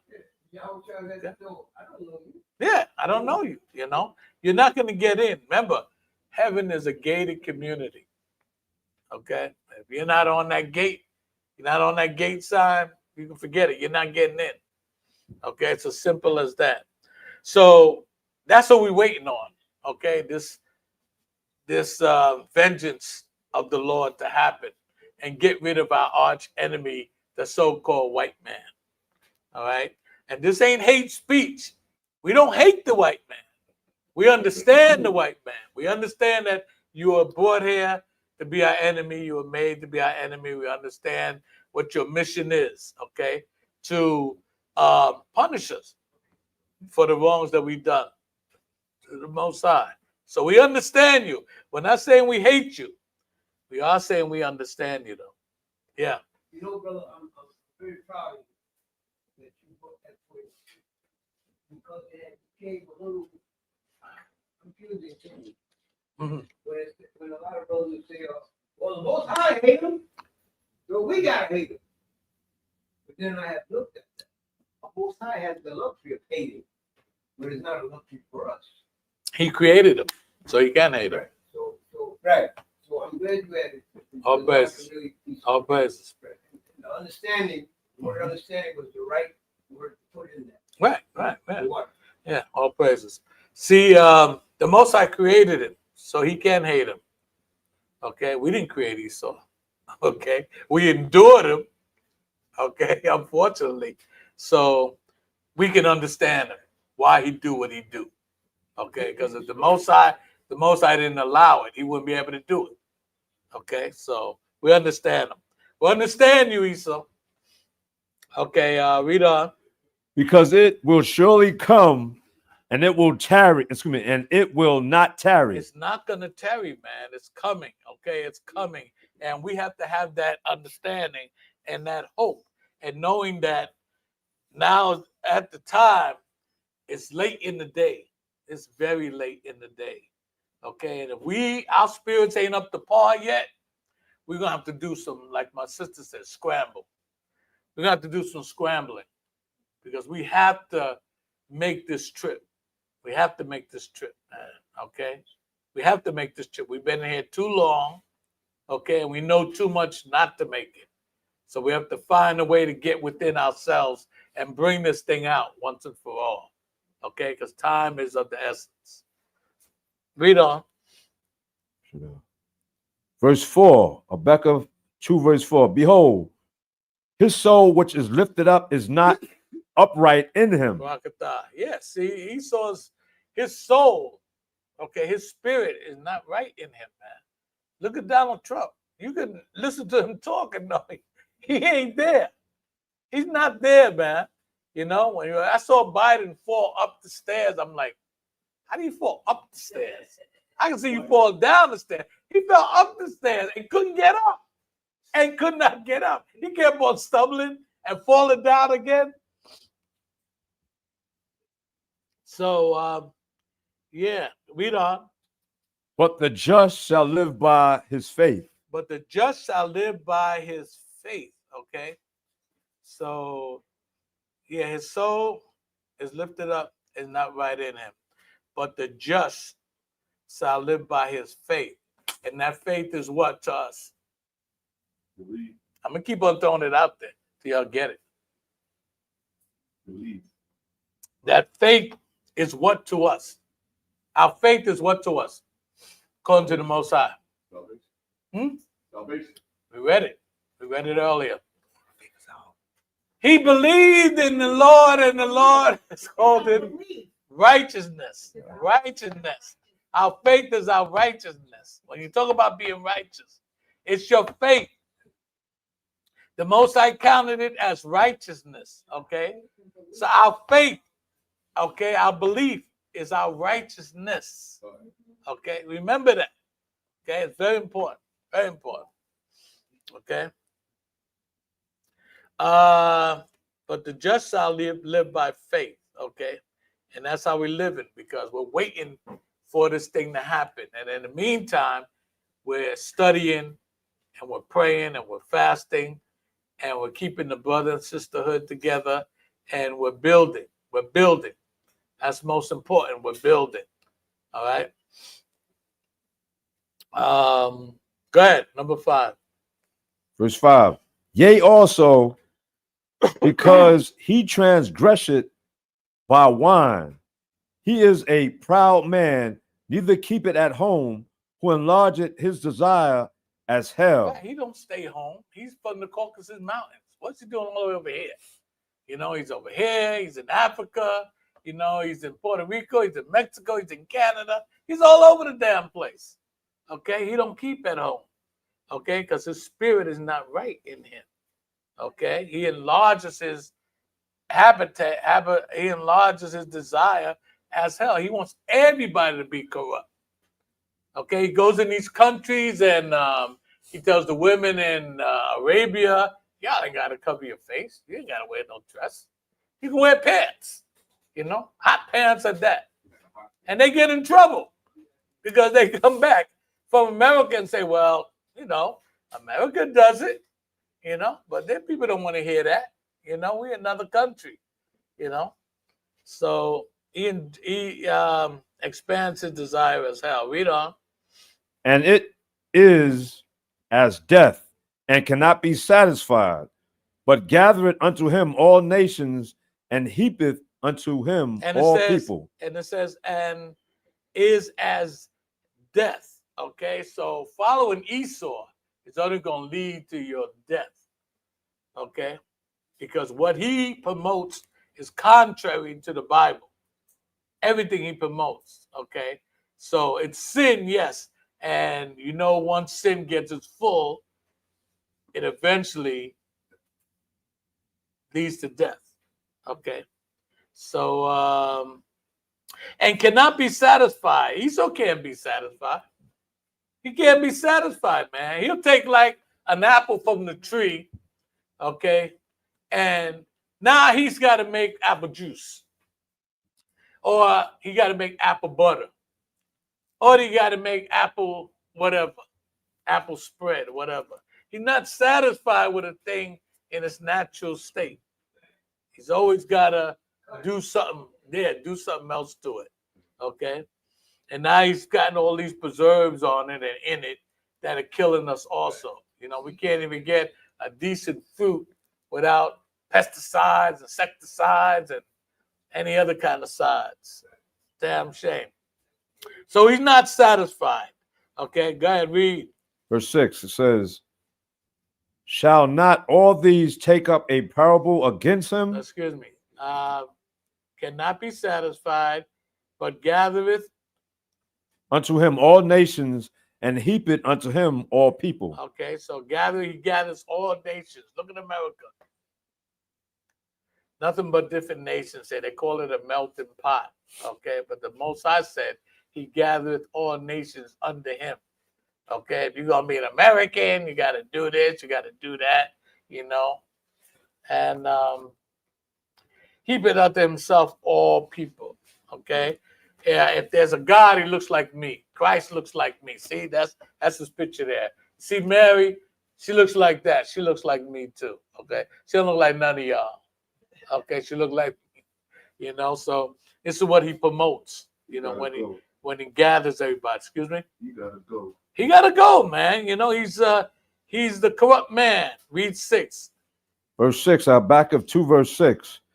Shall not all these take up a parable against him? Yeah, eventually, and they're doing that now. You see the riots that are going on in California and Texas and in Canada and throughout the world now. The lady was screaming the other day, what kind of country is this? What kind of Americans are you? Because ICE was pulling her away from the vehicles because they wanted to take some people away, and they were protesting that. You don't know if these people are legal or not. You're just grabbing them, and that's what ICE is doing. They're just grabbing people. I haven't seen too many blacks, if any, in ICE yet. They're coming. So they might as well just go and wear the hoods and call it a day, because that's exactly what they are. They're nothing but Klan people.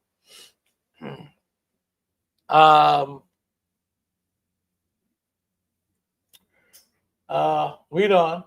And a taunting proverb against him, and say, woe to him that increaseth that which is not his. Right.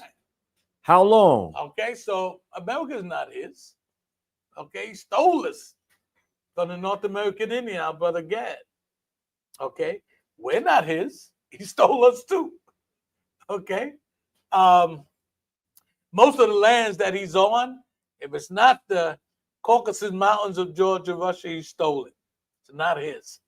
Okay, he should go back there, to them rocks and mountains and stuff and be satisfied with his land. No, he's got to take over everybody else's land. Yeah. You know what's crazy? Since he left there, nobody lived it. Sure don't, man. Sure don't, yeah, Mike. He don't belong there either. He don't belong there either, right? Lord gave him his Right. He gave him his inheritance already. Yeah. Mount Seir. That's his land. That's his land. Mount Seir. Yeah, brother. There's nothing there. That's why he had to come back. And then on the place, ain't nothing there. Yeah, he's got to steal everybody else's stuff. But that brother Torre, man, he's putting it to him, man. He's telling him, yo, we done woke up to the game. We the ones that are rich. You guys want what we got. Okay? And they hate that, man. They just finding a way to do away with that brother, man. You know what I'm saying? But he told him, look, I don't fear death because I'm on a mission for my people. And that's stronger than death. And he's got his entire people behind him. That's the thing. They love this guy, man. They're tired. They're tired, but they also see the good that he's doing. You imagine the government giving you a home? Just giving you a home. You know? America's like, nah, we ain't doing that. You know what I'm saying? How we gonna get money? You know? But this brother is actually giving people a home, man. He's fixing up the roads. He's giving them free health care. Gaddafi, free land. Gaddafi did the same thing. He did the same thing, man. And he's Torre is a famous, he's famous follower of Gaddafi. That's why they took Gaddafi out. Yeah. No, you can't be doing that, man. And Gaddafi told him at the UN meeting, man, like, you guys are corrupt. How you say this is a united community and you got 5 heads that are on top of it? He said we all should be in it. Yeah. That's called oppression. That's oppression. Yeah, that's what he said. He said this is oppression. He took that paper and threw it behind him at the UN, man. I mean, you should listen to some of Gaddafi's speeches, man. The brother was on point, man. Yeah. Even Mm-hmm. Castro also. we had a wash machine, the other thing. Mm-hmm. And they trying to make you think that, well, that's not good for the people. I didn't hear the people complaining. You know, the only people I hear complain is the white man because he won't let them in there. You know, I remember when Castro came here. I think it was in the early 80s or late 70s. I forget when. I think it was early 80s. Yeah, he came here and they said, all right, we're going to put you up at the embassy. No. He said, I don't live there. He came and went to, where did he stay at? In Harlem, I think. Somewhere. Yeah, around black people. So-called black people. And they hated that. They hated that thing, man. Kennedy hated that thing, man. You know? So, yeah, you know, they starting to look down on this man. Read on, brother. How long? And to him that latheth himself with thick clay, shall they not rise up suddenly that shall bite thee? See, they're rising up now and they starting to bite him, man. You know, Torre's biting them. The protesters are biting them. You know, the other nations that he oppressed for years are rising up and biting him. You know, there's a coalition in Africa right now that are rallying around Torre. And they cutting the white man out. You know, they say, hey, wait a minute. You know, he's right. We got diamonds and gold and oil. What do we need sanctions for? You know what I'm saying? Yeah, what do we need them for? You know what I'm saying? And they all rallying and kicking them out. They're kicking them Uncle Toms out. And I really don't like to use the word Uncle Tom because I think it's not the right word to use because I watched the movie Uncle Tom.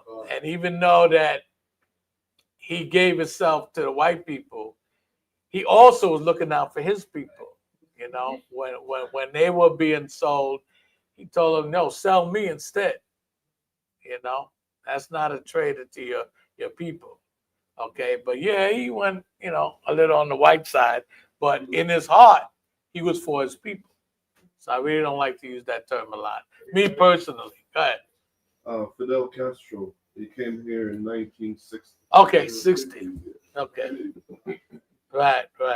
Kennedy was here, what, in 64, 63? Yeah. That was a second visit, by the way. Yeah, right. April Didn't say where he stayed? I gotta find it for you. Because they were mad. They were mad that he didn't stay in the place they wanted him to stay in. You know, because I tell you, the America is the great pretender, man. They pretend to be so hospitable when their fangs are dripping blood. You know what I'm saying?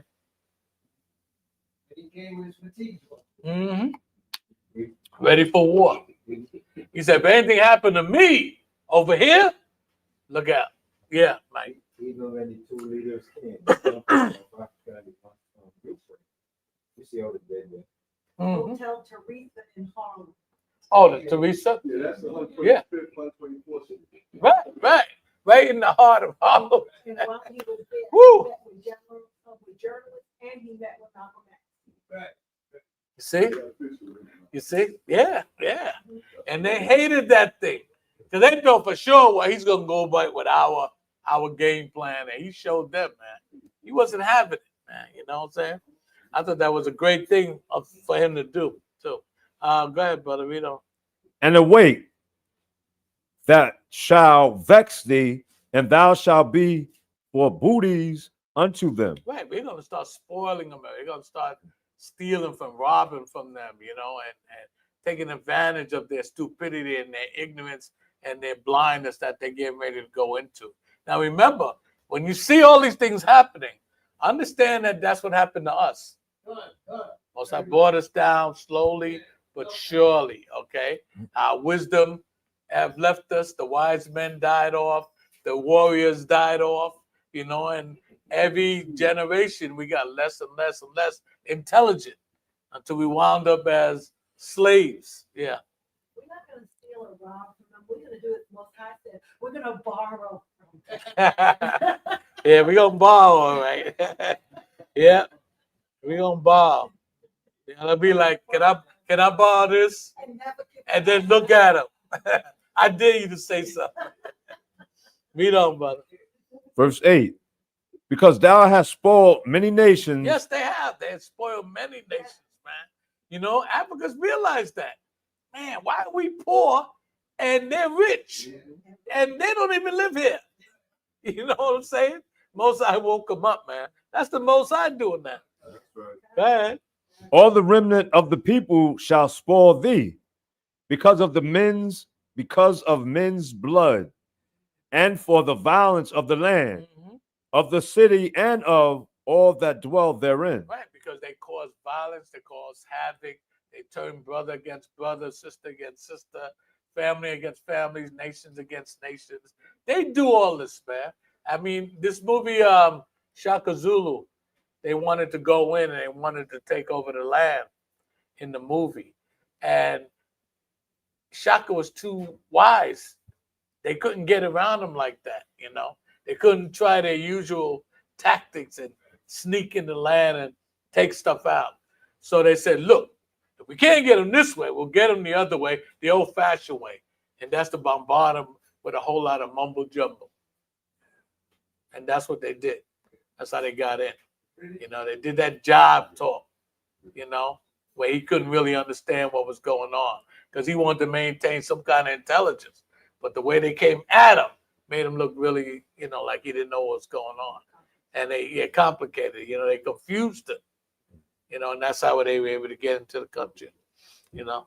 You see that movie, Shaka Zulu? Yeah, I like the music. Read on, brother. Verse 9.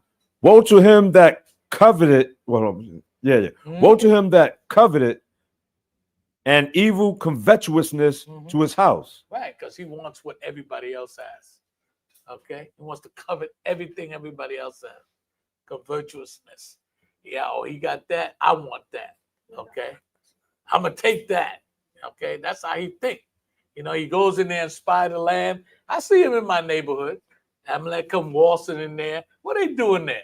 They don't live in my neighborhood, so why are they there? They're there to spy out the land, you know, get some reference points and some ideas and say, yeah, this and that, we could do that. Because when they do that, maybe 10, 20 years later, the whole neighborhood is written of niggas. They're all gone. Black people are kicked out. And then you see it's a white community again. So that's what they do. When you see them in your hood, know that they're up to no good. You know, they're coming there walking like they're tourists. Don't fall for it. Yeah. You're absolutely right. They will survey it. Yeah. I remember back in the day, they had community centers where you could go complain or whatever. They no longer have. But Edomite, they have community centers. They have it. Yeah. Yeah, they have it. Yeah. Yeah. Go in there, say whatever, say anything. We have to do everything just in the corners of our life. But you're right. You're right. Because with us, you know, they just don't have them anymore. But with Esau, the fact that they don't have them with us, some of them Edomites, they don't listen to either. They go in there and they still gonna do what they want to do. So it's getting like that now. It's getting like that now. Read on, brother. That they may set his nest on high, Mm-hmm. that he may be delivered from the power of evil. Mm-hmm. They're coming against him, man. They tired of this man.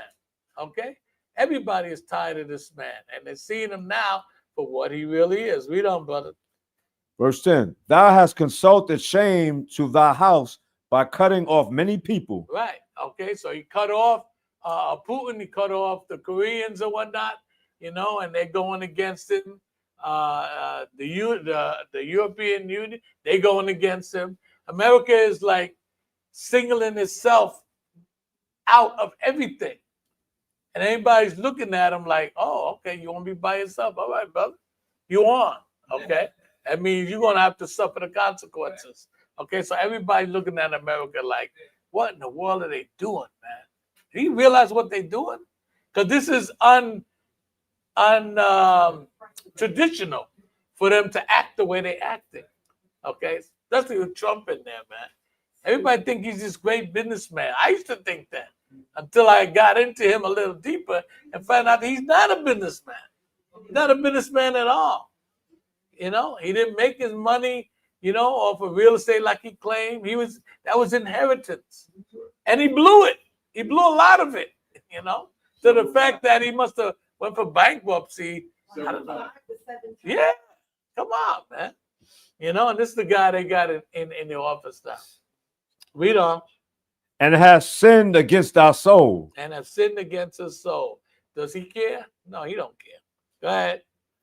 For the stone shall cry out of the wall. Right, even the stones are going to cry out against this man. Go ahead. And the beam out of the timber shall answer it. That's how wicked this man is. That's how much wickedness that he did. That's why the scripture says that his sins have reached up to heaven. You know? Go ahead. Woe to him that buildeth a town with blood. Did they build America with blood? Yes, they did. Yes, they did.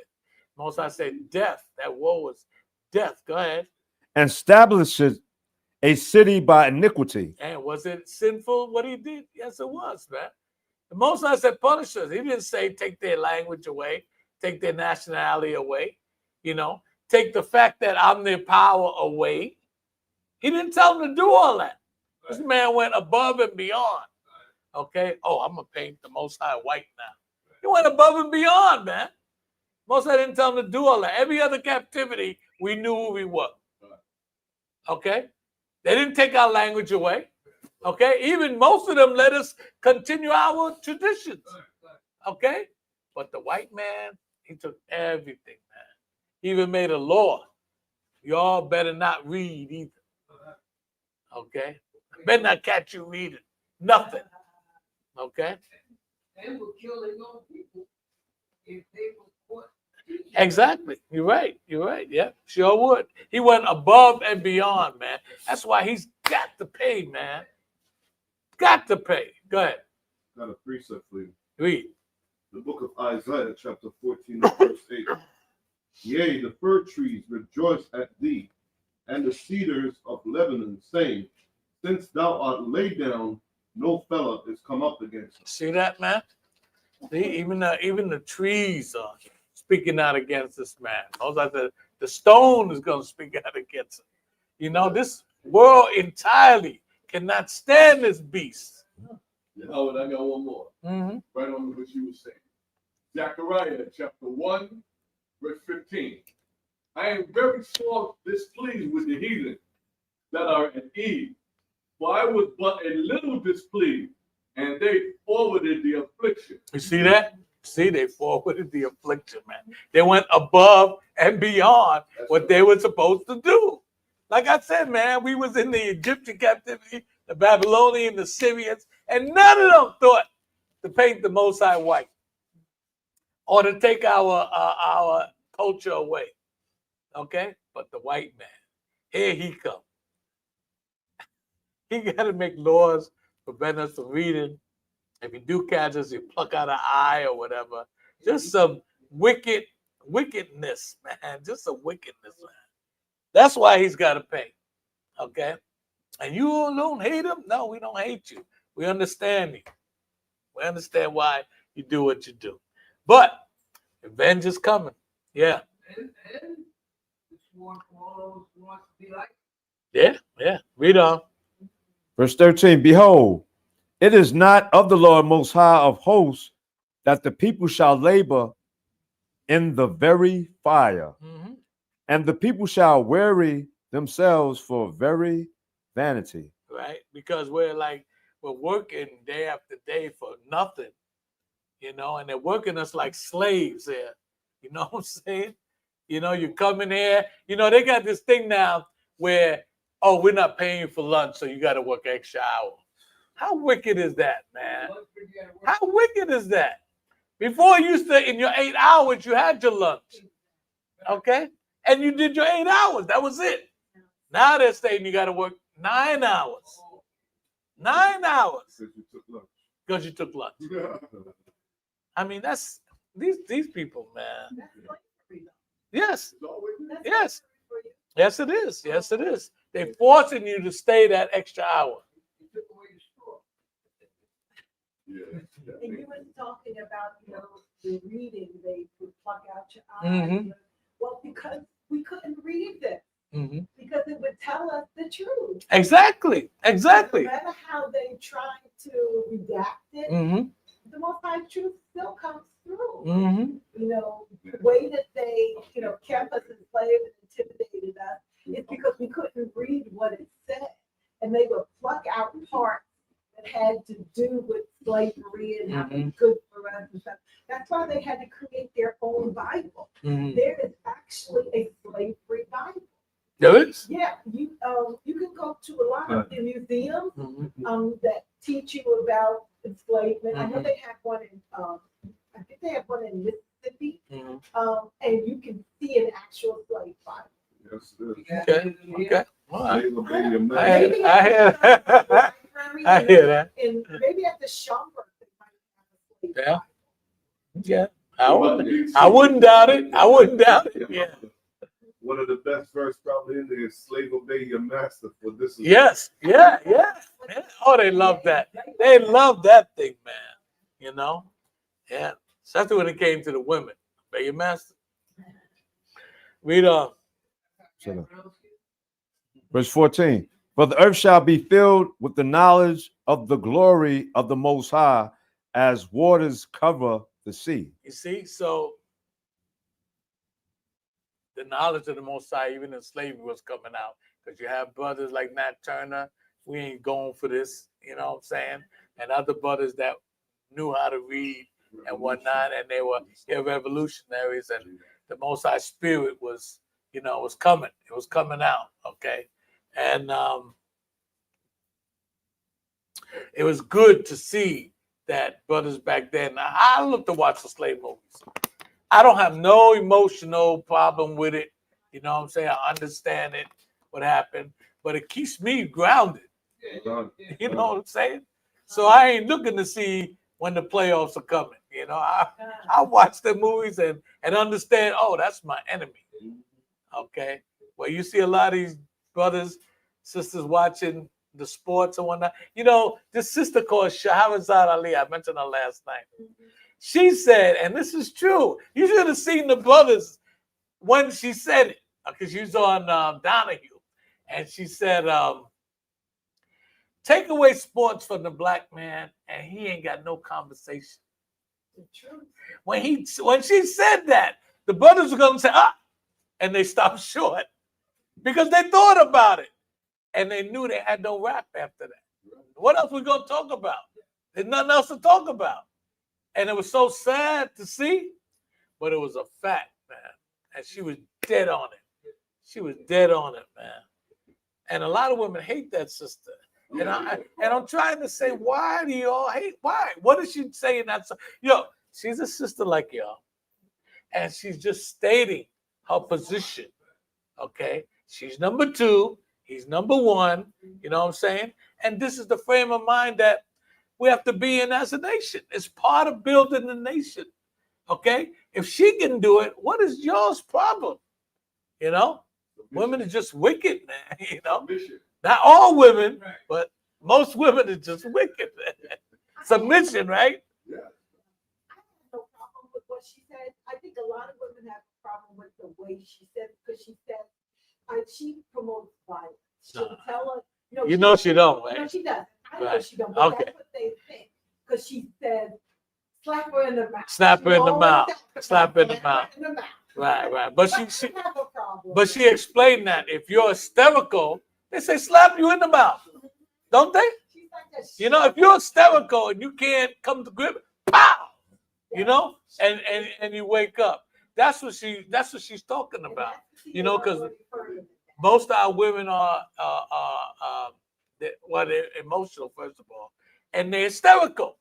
They don't really know what's going on, but they're excited about nothing.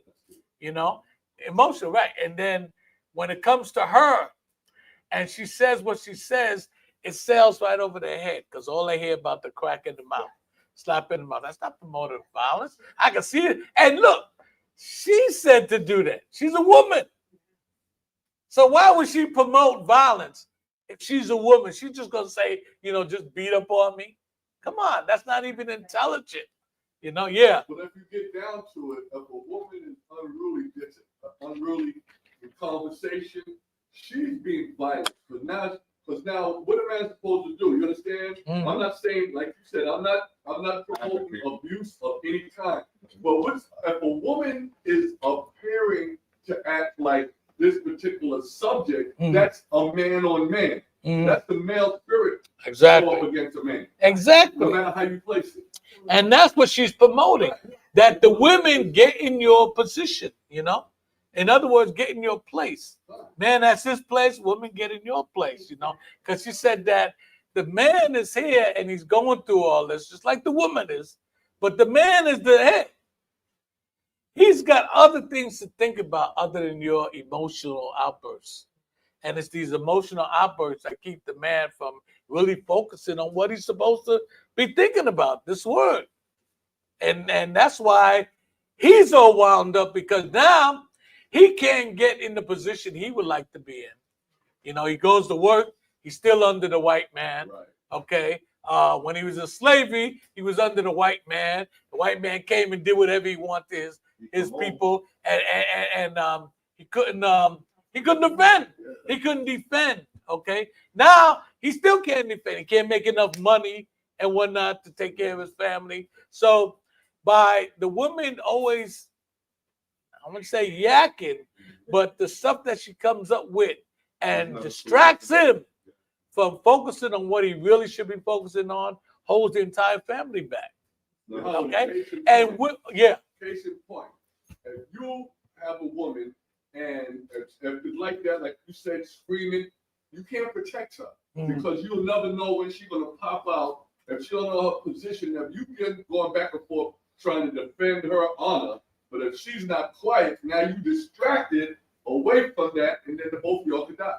Well, look, I don't want to get into this. It's another class, but my point is that I don't understand why the women hate us so much. You know, if it's just about the crack in the mouth, that doesn't make no sense because her book is thick.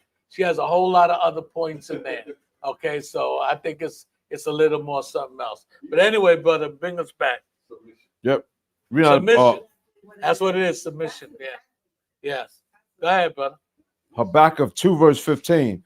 Woe unto him that giveth his neighbor drink, that putteth thy bottle to him. That's 14. That's 15. Oh, 50. Okay. Go ahead. Read again. So, woe unto him that giveth his neighbor drink, that putteth thy bottle to him, and makest him drunkard also. Okay. So how does he do that? Okay. He, first of all, you don't get paid enough. When you get your check and you got the banker, you got the landlord, you got the carnet guy with their hands in your pocket before you get home. Okay?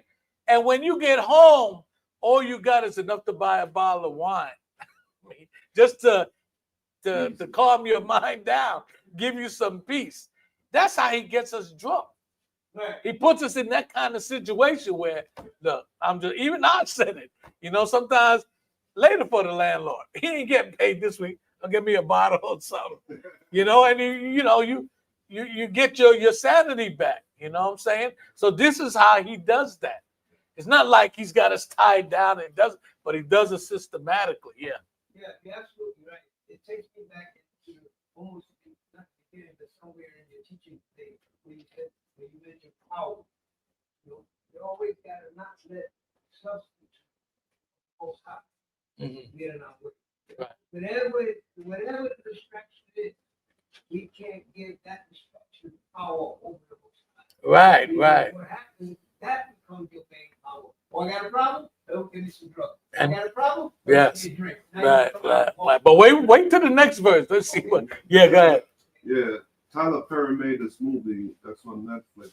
I think somebody brought it up last week, but I watched it, and it goes right directly with what you're saying, because when you get home and you just want to take the weight and the burden off for the week, and you don't have what it takes, sometimes a little wine will ease that pressure. Yeah. So it reminds me of this movie called The Straw. The what? The Straw. The Straw. Yeah. It's like the last straw. That's Okay. That's That's the that's what it means. The metaphor. Okay. The last straw. Oh, okay. I'll check that out. Yeah. See that. It actually put tears in your eyes because you really can relate to it. Okay. Yeah. Just one quick question. That's why, and you go to Amos 3, verse 3. If y'all two can't walk together, man and woman, or anybody, in agreement in this word, ain't nothing happening.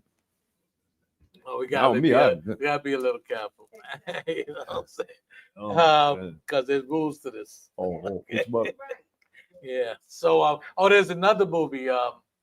It's more of a documentary, but it's called The Diary of a Tired Black Man.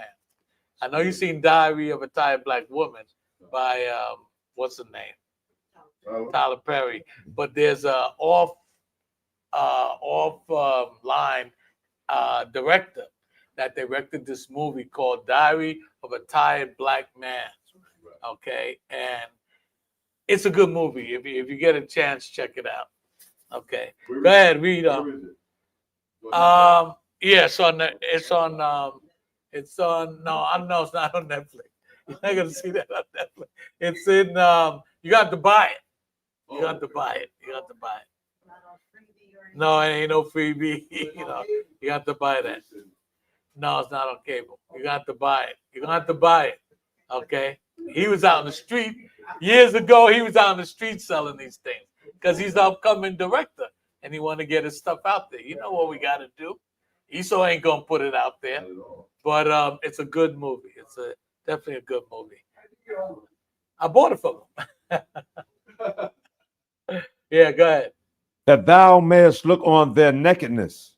Yeah, so he gets us drunk, and then he said, "Look at them niggas. You see how they act? Look how nasty they are. You see how they keep their projects?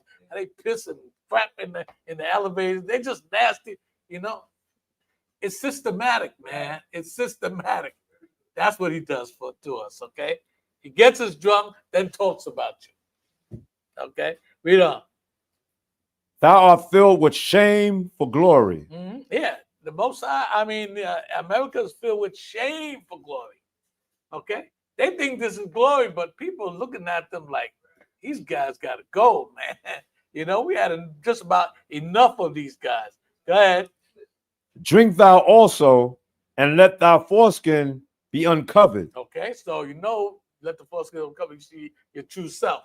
So the Most High is turning that back, so you can really see this man that he's up to no good, man.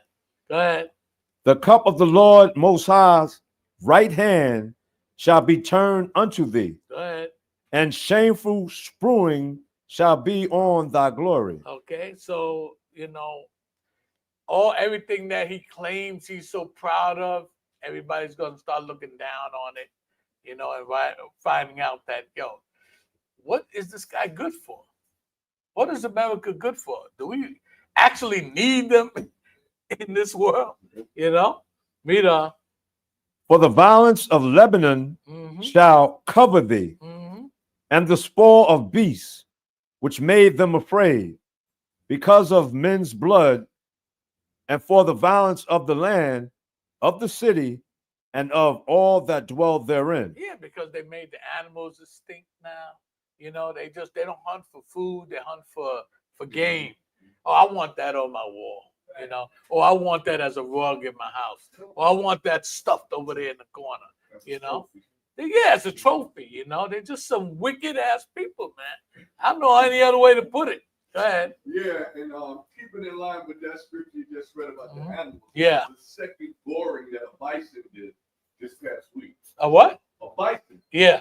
It was the second gore. Remember, they come up want to touch, and it got gored up. The guy got gored by a bison. Okay. All praises. All praises. Good. You know, because they think Esau think that all the animals love him.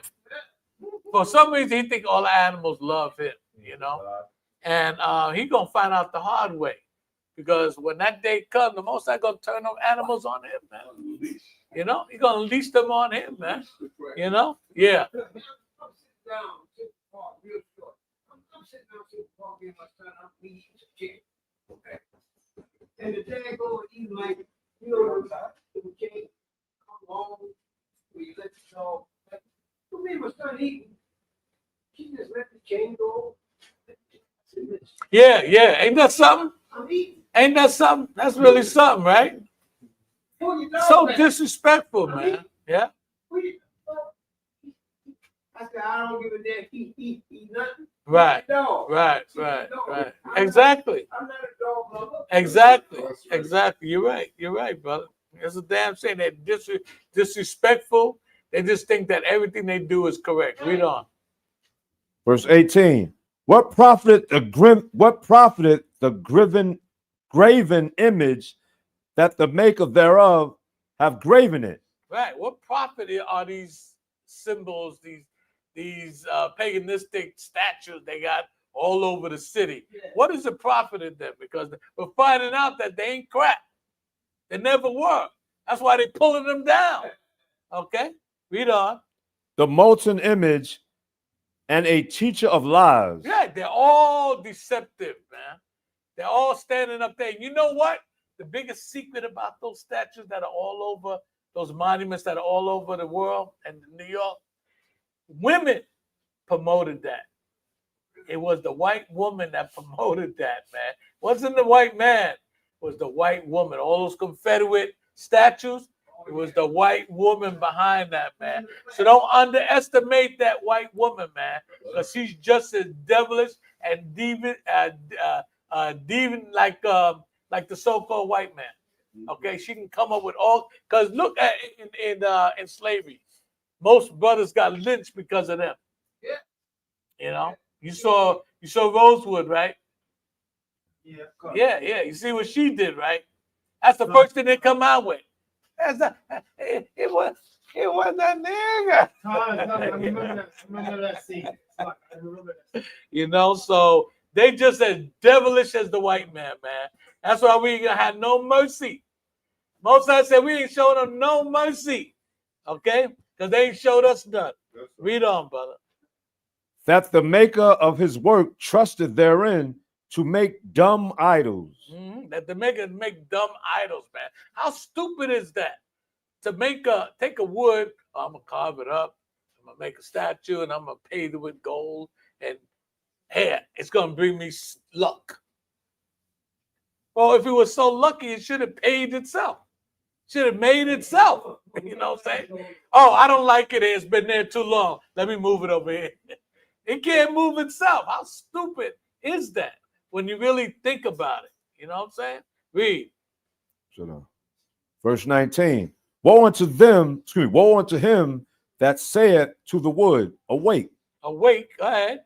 To the dumb stone. The dumb stone, go ahead. Arise, it shall teach. Arise, it shall teach. So you sitting there like a dummy waiting for it to teach you. Okay?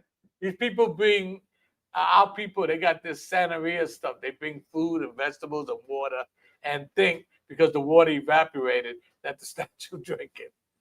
The food got rotten, so the statue ate it. Right. I mean, insanity. Read on. Behold, it is laid over with gold and silver, Mm-hmm.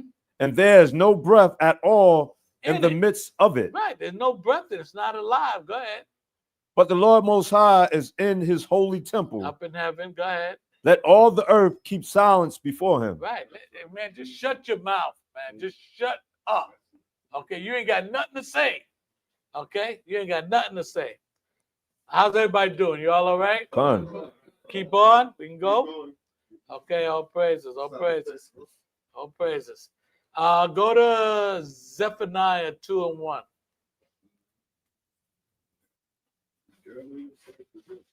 Yes, sir. Yes, sir. That book of Zephaniah, chapter 2, verse 1. Gather yourselves together, yea. That's what the Gather Most High- together. Slow down, brother. Slow down. That's why the Gather Most High- yourselves together. That's why the Most High wants us to come together, man, like we're doing today, and learning how to love each other. Okay? That's what we're supposed to be learning, how to love each other. I mean, really, get that hatred, all that misconception crap out of our heads and see our brother as our brother. Okay? The way Christ saw us, man. Christ loved us, man. See, John rested on his chest. Come on, man. That's a grown man resting on another man's chest. And there's nothing funny in that, but it's the kind of love that we have to develop. You know what I'm saying? That understanding with each other. Okay? Because in this world, there's a lot of misunderstanding, misapprehensions, stupid ideas, because we're not walking in the spirit the way we should. So that's why we come here, we study the scriptures and build our spirits up to where that spirit is going to come out. Eventually it's going to come out. It's going to come out because we have the knowledge to make it come out. Okay, if we don't study, it ain't going to come out. Okay, so you have to study, you have to pray, you got to fast. Okay, but that's the ultimate, to learn how to love, because God is love. Learn how to love your brother, man. Okay, read on. Yea, gather together, O nation not desired. Who desires us, man? We look around our neighborhood, everybody else is there but us. We've been here all our lives and we can't even get a corner store. Alone. Whatever. We can't get nothing, man. Every time we go in the store, man, there's our enemy in there. You know what I'm saying? That's depressing, man. And then they got the nerve to say, no credit card, no credit card. Wait a minute. You're in my hood. You gonna tell me I have to pay you cash? Okay, you're taking it out the neighborhood anyway. So it's a real depressing thing to see your enemy in your hood. I remember years ago, I saw Ephraim at the corner stores, right? At the corner stores, you would see Judah, every once in a while you had a chicken spot and whatnot. But now you don't see none of that, man. You don't even see Ephraim in the stores no more. They're all Arabs and yeah. All in our neighborhood, taking our money out, man. And treating us like crap, man. Treating us like crap. You know, I just boycott them. I said, look, man, if I can't use my card, you ain't getting nothing. I don't even go to them anyway because, condition-wise. The only two stores in our neighborhood is the church and the liquor store. That's it. You're right. When you think about it, yeah, that's it. Those are the only two places where you're going to see Judah, or Benjamin or whatever. He's right about that. I'm going to remember that one. Yeah. Read on. Before the decree bring forth, before the day pass as the chaff. You see? So we got to get ourselves together, man, before the Most High come back. Okay, and wreak havoc, We got to get ourselves together. I mean, we got to get into some deep studying, man. We got to change this body. Yeah, Most High gonna change it. But there's stuff we can do too. Okay, Believe me, there's a lot of things we can do too. Like for instance, what time we start Sabbath class? Okay, y'all know it, right? So that's one thing we can do. Let's get in there on time so we can get going. Okay. Now, if you can make it Friday, all praises. But we have to start making these efforts. Okay, we have to. It's not a question about it. Okay, we're not asking. Most High demands it. Okay, so we got to start putting the Most High before this world. Oh, go ahead, brother. Read. Before the fierce anger of the Lord Most High come upon you. Before the You hear day, that? Before the fierce anger of the Lord come upon you. You know what kind of anger that is? You better look back these 500 years. Most High has some anger. You know. You ever read this book, 100 Years of Lynching? The newspaper, there is a book full of newspaper articles dating back to the 1800s, 1700s, 1800s, I think.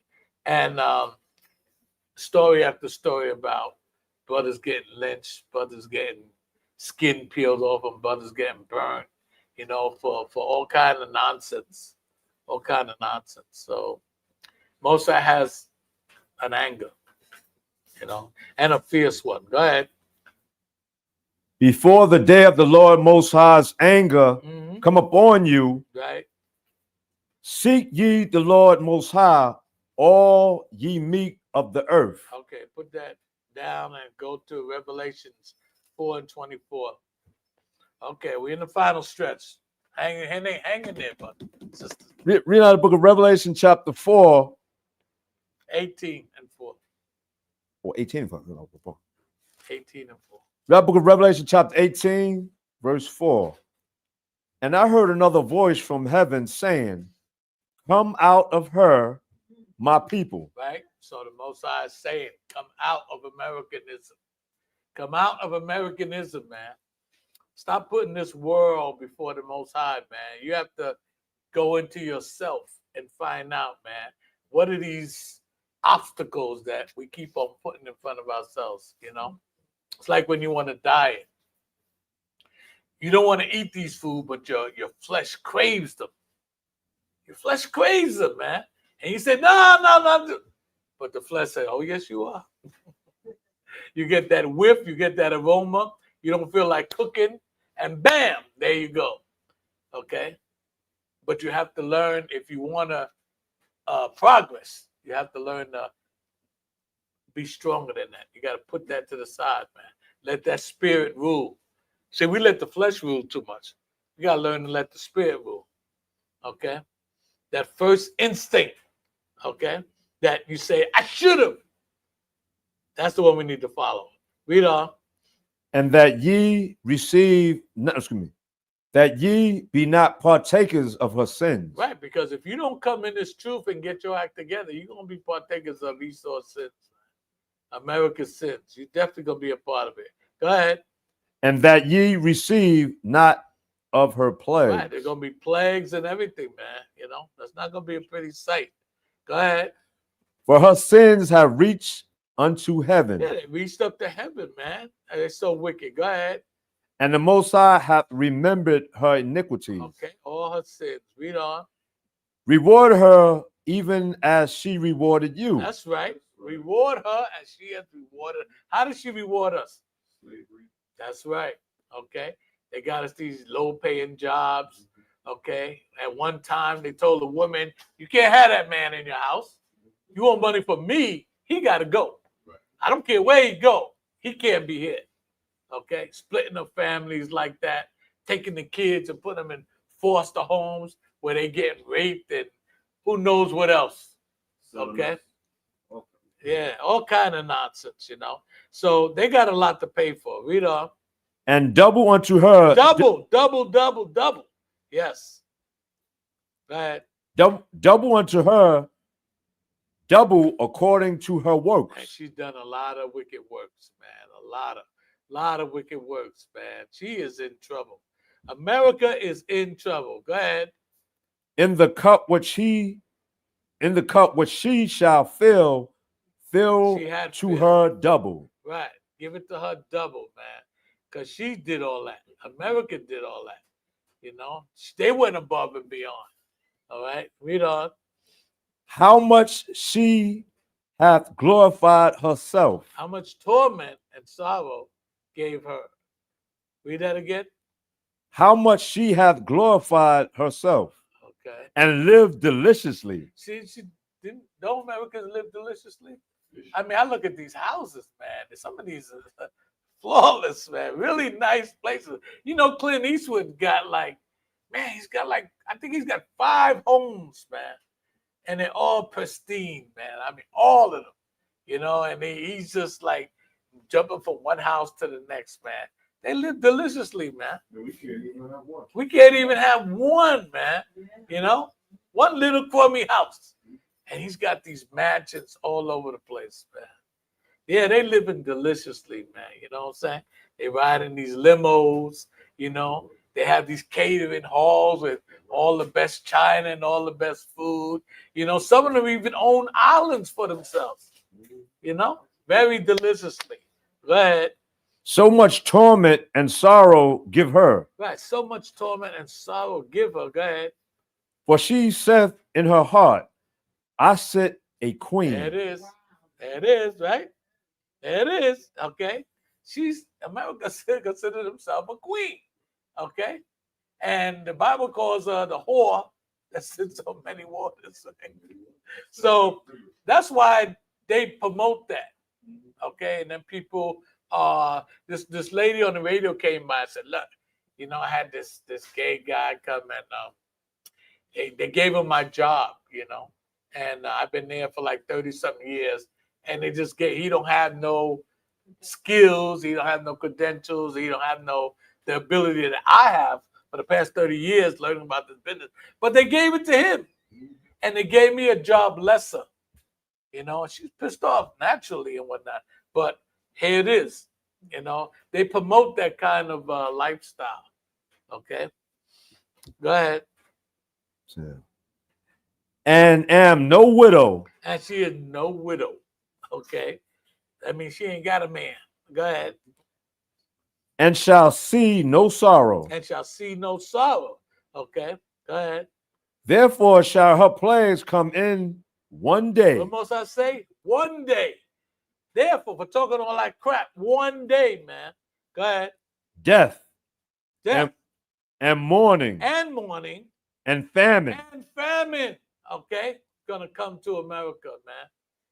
Okay. In one day, they're gonna see it. Go ahead.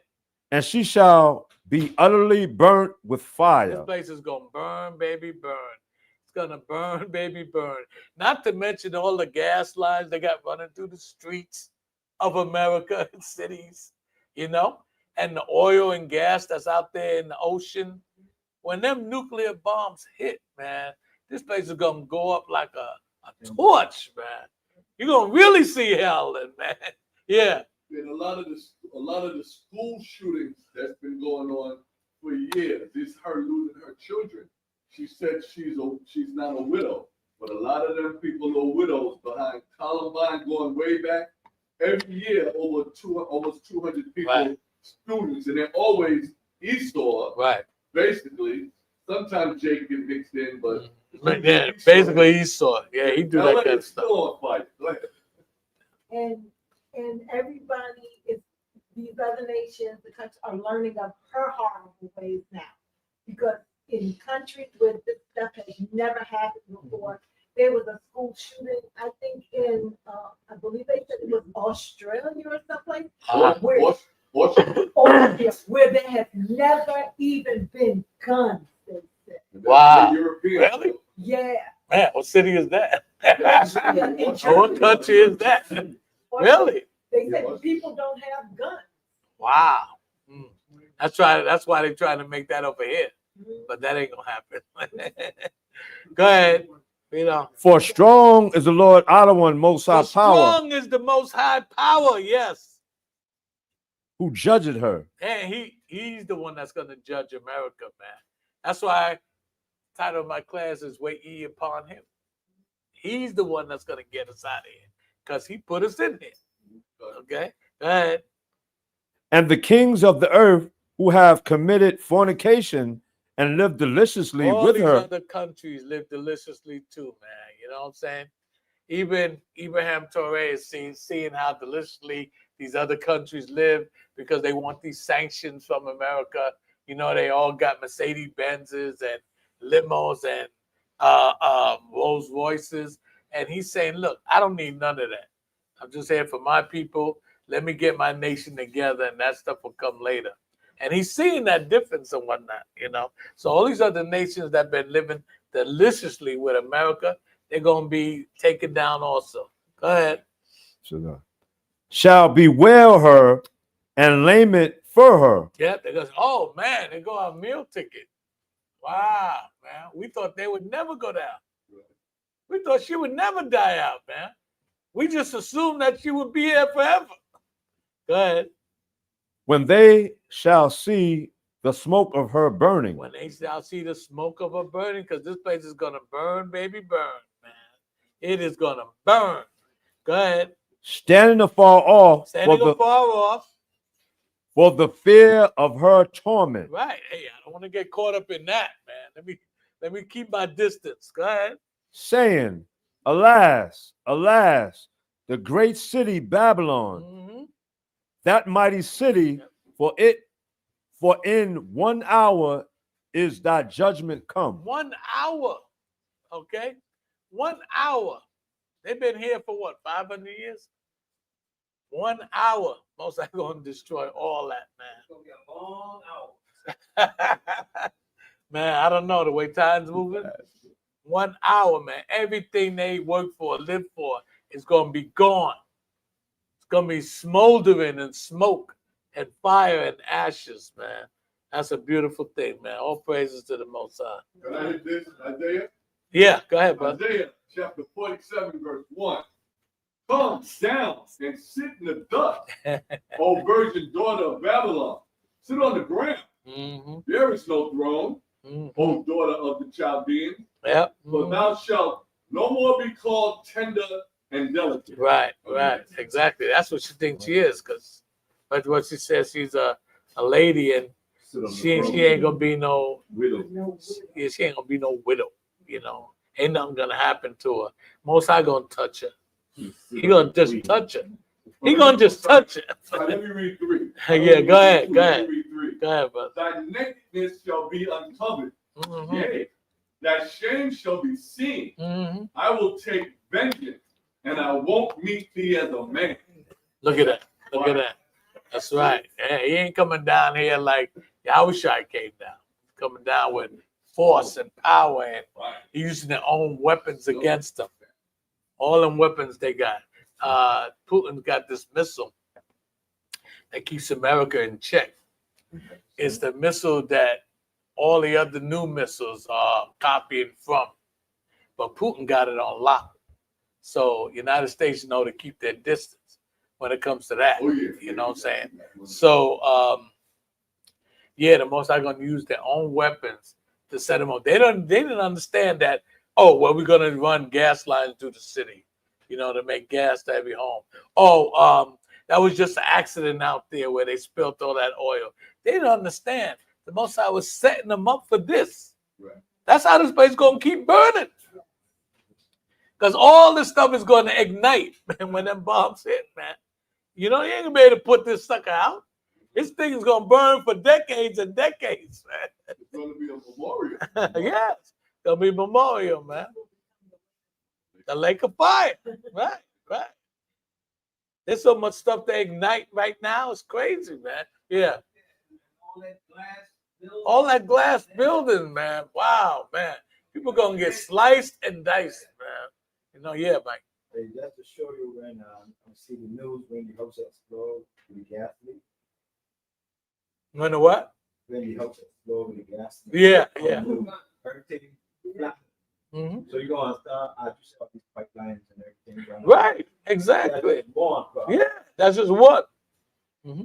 Remember when BP had that leak in the ocean? Right. That was going for days. Oil was just coming out, man, for days, man. They said, well, we can't go down there. We can't cut it off. So that sucker just blah, blah, blah, blah. And I was thinking that, yeah, the Most High setting these guys up. He's just putting this all out there in the ocean where it's just going to ignite when those bombs hit, man. And this place is bad. Whew, boy. All praises. Read on. Oh, go ahead. This is the book of Isaiah, chapter 54 and verse 16. Behold, I have created the smith that bloweth the coals in the fire, and that bringeth forth an instrument for his work. And I have created the waster to destroy. Yeah, you see those guys that were made to create these things.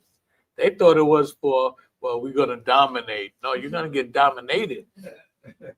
That's what's going to happen. Them weapons, the mass destruction weapons, are for you. They're not for the entire world. They're for you, man. And they're going to find that out the hard way. Read on. And the merchants of the earth shall weep and mourn over her, for no man buyeth their merchandise anymore. That's right. She's going to be burning up. Go ahead. The merchandise of gold and silver Go ahead. and precious stones and of pearls. These are all the things that they trade with America. Go ahead. And back and forth. And fine linen and purple and silk and scarlet. That's right. And all thine wood and all manner vessels of ivory. Yeah, you know about the ivory, how they just took the tusk off the elephants or even shot them, killed them just for the tusk and whatnot. They do that to rhinos too, man. That's why even the animals going to be glad that this man's dead. That's why the most are going to switch them up too, man. Lions going to eat straw and whatnot. Because there ain't going to be nobody to come against them, man. It's not going to be necessary for a lion to be a man-eater anymore. I thought it was very interesting what Laura was saying about how even the animals are revolting.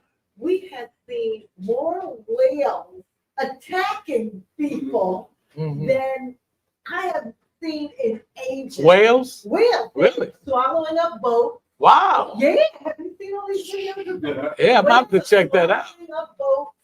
I mean, and I'm not talking about the orcas. Right. Yeah, you talk about whales, humpback whales. Humpbacks. Yeah. I mean, just take a boat out. Wow. Just taking boats out. You have that, and they also show orcas actually coming up on the beach. Wow. Like, get out of here. The seal. Wow. Yeah. Wow. Yeah, I mean, they're even attacking everything and everybody. I mean, And whale is a huge. That whale is. You ever been to the Museum of Natural History? Oh, I love that. They got a stuffed whale right there, man. Them suckers are huge, man. I took a picture with that whale and I sent it to everybody going, I caught a fish. I can't even imagine how they hunt them things, man, back in the day with the spears that they had. I mean, the sucker's so huge, man. And then they cut it up and, do what they got to do. But that sucker is huge, man. Read. Shut up. And all manner vessels of most precious wood and of brass and iron and marble. So America's been busy, man. You know what I'm saying? They've been busy throughout the world, stealing, robbing. Go ahead.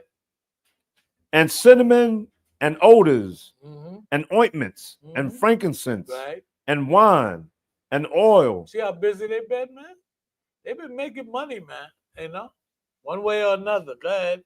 And fine flour and wheat and beasts and sheep and horses and chariots. Yes, sir. And slaves. And slaves. And slaves. Don't forget the slaves. Okay? And slaves, man. That was their big commodity. There's a section in Roots where the guy said, oh, the heavens or the gods look down on us with favor in a triangle format because they go and pick up slaves, they go somewhere else to pick up the spices, and then they come to America. Then they do it all over again. Okay. So he said, slaves, spices, America, slave, spices, America. And he said, all the gods just look down on us with favor in that fashion. Go ahead. And souls of men. And souls of men, which they still doing today, thank you. Okay? Because every time I see that stupid basketball games, I look at our people, man. It's really sad to see. Really sad to see. And don't tell them that the white man ain't our friend. Go ahead. And the fruits that thy soul lusted after are departed from thee. Yeah, that's all that wickedness and rape and men on men, women on women, and all that nasty stuff. Go ahead. And all things which were dainty and goodly are departed from thee. Okay, so they can't relax anymore like they used to. Okay, have the servants do that. That's why they're trying to build these robots. They want to get that back. They say, look, the robot ain't gonna talk back to us.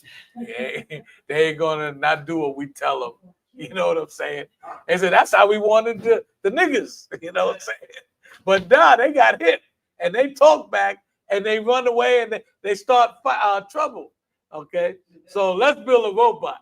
That way we won't have that problem no more. But little do they know about that AI, man. That thing gonna turn on them too. Huh? Yeah, never able to come to the knowledge of the truth, right? Go ahead. And thou shalt find them no more at all. Right, we ain't gonna find these devils no more at all. Go ahead. The merchants of these things which were made rich by her shall stand afar off for the fear of her torment, weeping and wailing. Go ahead. And saying, alas, alas, that great city that was clothed in fine linen and purple and scarlet and decked with gold and precious stones and pearls, for in 1 hour so great riches is come to naught. And every shipmaster and all the company in ships, the sailors, as many as trade by sea, stood afar off. Yeah, watching this baby burn. Go ahead. And cried when they saw the smoke of her burning, saying, what city is like unto this great city?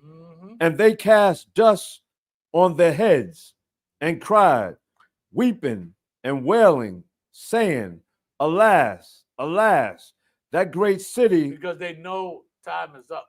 The game is up, man. No more of this, well, we just gonna get over on the niggas. That ain't gonna happen. No more money. Yeah, they ain't making no more money, man.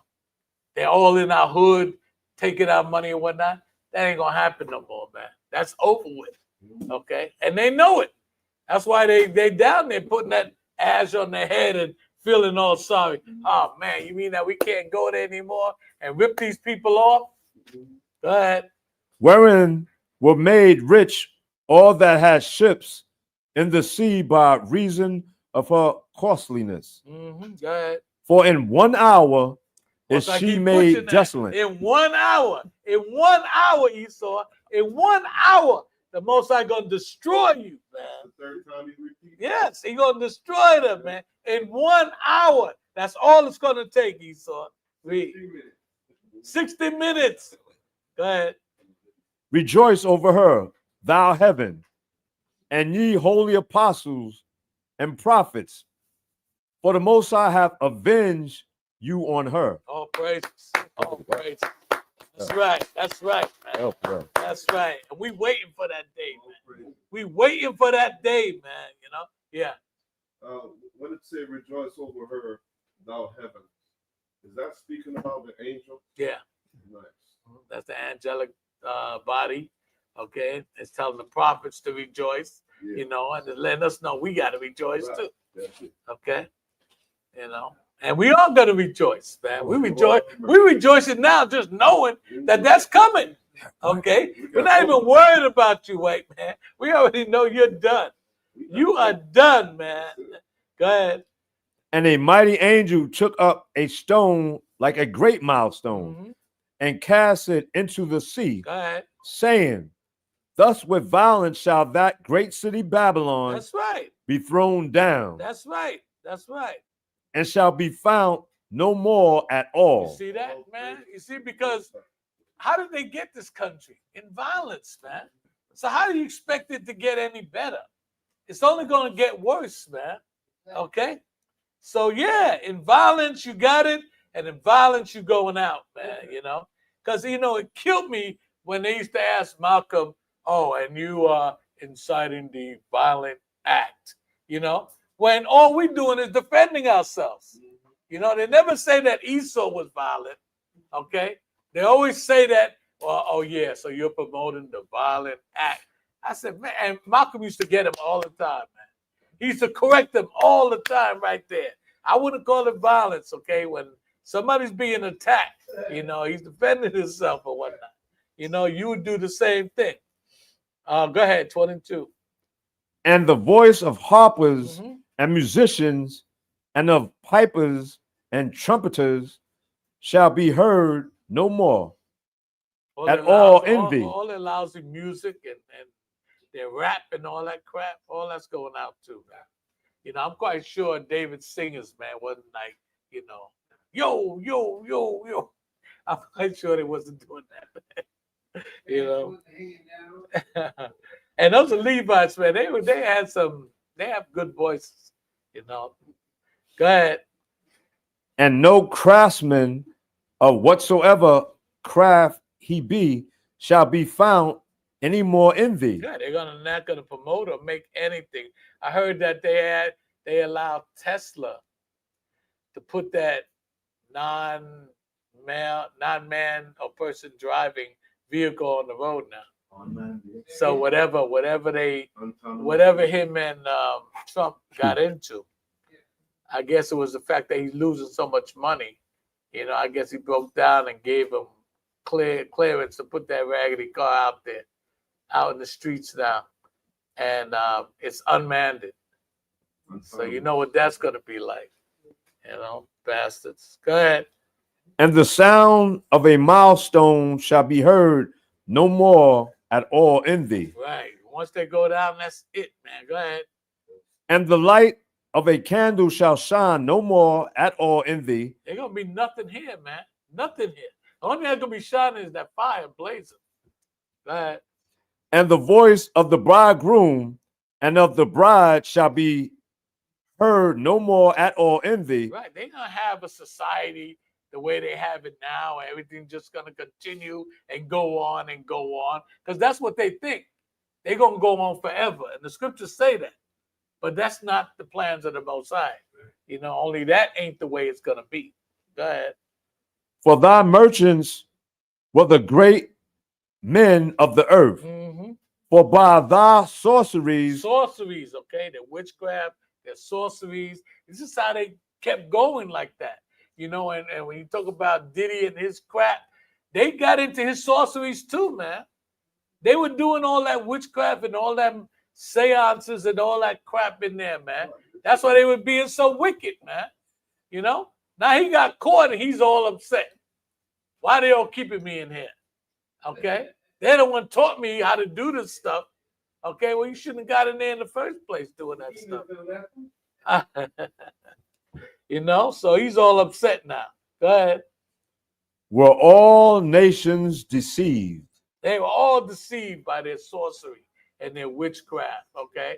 We were deceived too at one time, man. We was eating pork and all that, okay? We thought that Caesar Borgia was the man in some way or fashion, okay? But the Most High pulled us out of that stuff, man. Go ahead. And in her was found the blood of prophets and of saints. That's right. That's right. And of all that were slain upon the earth. Yep. And they killed us all, man. They killed us all. Now jump from there and go to Deuteronomy 10 and 12. We're almost done, people. Hang in there a little while longer, few more minutes. I didn't mean to go this long, but it's gotten good to me, so I'm pushing it. No, that's right. Oh, praise. We have the book of Deuteronomy chapter 10, verse 12. And now, Israel, And now, Israel, why doth the Lord Most High thy power require of thee? so what is the Most High requiring of us now, man? Okay? At this stage in our life, in history, and in the world, what is he requiring of the Israelites? Go ahead. But to fear the Lord Most High, thy omnipotent power, to walk in all his ways. To fear the Most High, to walk in his ways, meaning keeping his commandments. All those out there that say the commandments are done away with, you're in a lot of trouble because the commandments are not done away with. Okay, if Esau got commandments, you ought to know the Most High got commandments. Okay, if he commands you not to take a red light, that's a commandment. Okay, and you obey it. So you're going to say Esau got commandments, but the Most High don't have no commandments? You can do whatever you want? That's nonsense. Okay? Go ahead. And to love him. And to love him. Okay? This love, again, man, is so much emphasized that this is what we're striving for. We're striving to develop that kind of love where we can see it in each other. That's the love we're looking for. Go ahead. To serve the Lord Most High thy power. To serve him.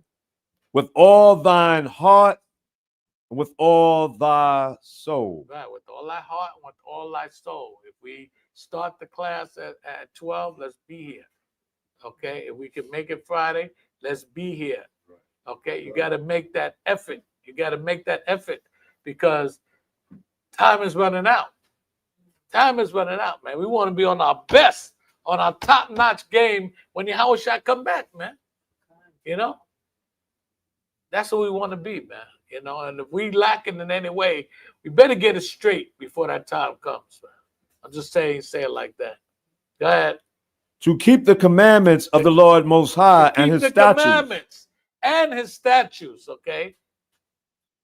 Go ahead. Which I, the Most High, command thee this day for thy good. Right, which the Most High commands us that day when Moses gave us the law for our good, okay? But we went the other way, we know that. But now we're coming out of that. Hold that and get 1 Corinthians 1 and 26. A few more scriptures.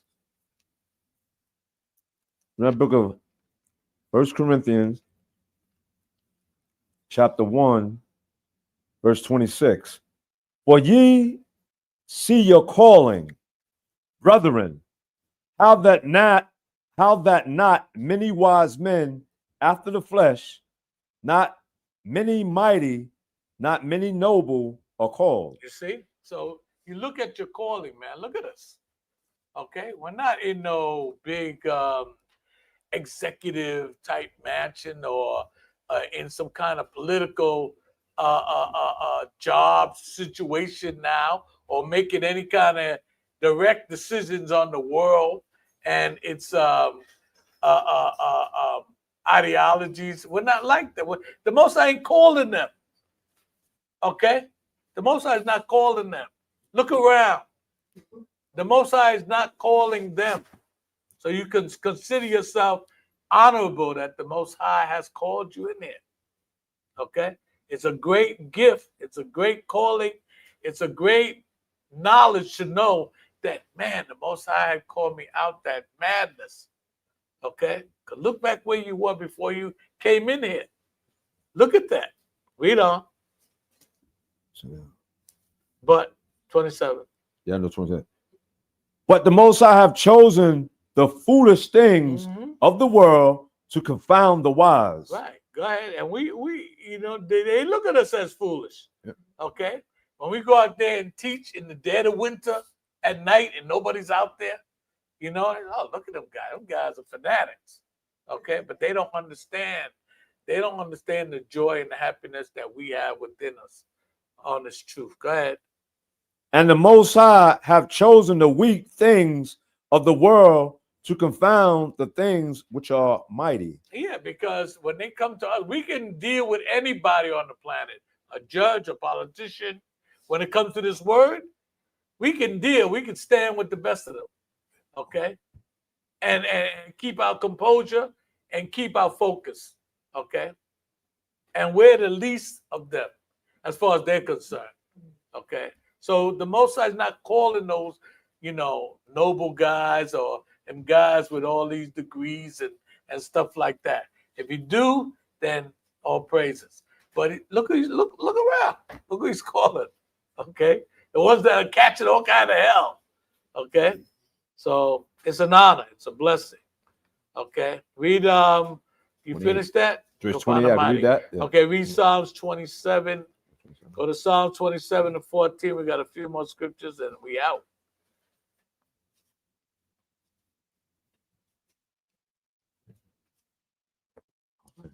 Now the book of Psalms. You read this Chapter earlier, but 27. we're going to reiterate. Go Yeah. ahead. Now the book of Psalms, chapter 27, verse 14. Wait on the Lord Most High. Wait on the Most High. That's the title of my class. Wait ye upon me. Okay, wait for the Most High. Don't get over anxious. If you do get that anxious energy, learn to, how do they say? No, learn how to direct it into something else. Learn how to channel it into something else. Okay. Go ahead. Be of good courage. Be of good courage, man, because we almost out of here. We are almost out of here, man. Think of that gated community. Okay. We almost out of here. Go ahead. And he shall strengthen thine heart. He's going to strengthen our minds, man. Okay. Strengthen our minds. Go ahead. Wait. I say, wait on the Lord Most High. Wait on the Lord Most High. Go ahead. That's right. Read Psalms 37, 34. Now the book of Psalms, chapter 37, verse 34. Mm-hmm. Wait on the Lord Most High. Wait on the Lord Most High. And keep his way. Keep his commandments. Okay. We got to hang in there, brothers, sisters. We got to hold tight and hang in there because Satan's going to come down with all kind of nonsense now. He's going to come down hard, like the scriptures say. Okay. But we have to hang in there. We got to find a way, man. Go ahead. And he shall exalt thee to inherit the land. We're going to inherit our land, man. By staying in here, we're going to make it. Staying in this truth, we're going to make it, man. Go ahead. When the wicked are cut off, When Esau's cut off, go ahead. thou shalt see it. We'll see it then. Okay. After Most I get finished with his behind that 1 hour, we off. Go to Exodus 14 and 13. 2 more scriptures, and that's it. That book of Exodus. Exodus 14, 13. Yeah. That book of Exodus, chapter 14, verse 13. Yes. And Moses said unto the people, fear ye not. Fear ye not. Go ahead. Stand still. Stand still. Go ahead. And see the salvation of the Lord And Most see High. the salvation of the Most High, man. How he going to deliver us out of America, man, and out of the hands of our enemies, man. Okay? Which Fear he would not, hold up. Fear not. Stand still and see the salvation of the Most High, man. That's a heavy statement, man. Go ahead. which he will show to you today. Which he will show to you today. Go ahead. For the Egyptian, For the white man. for the Egyptian, For the white man. for the Egyptians Go ahead. whom ye have seen today, ye shall see them again no more Woo! forever. Oh, praise the Most High. We Forever. shall see them no more forever.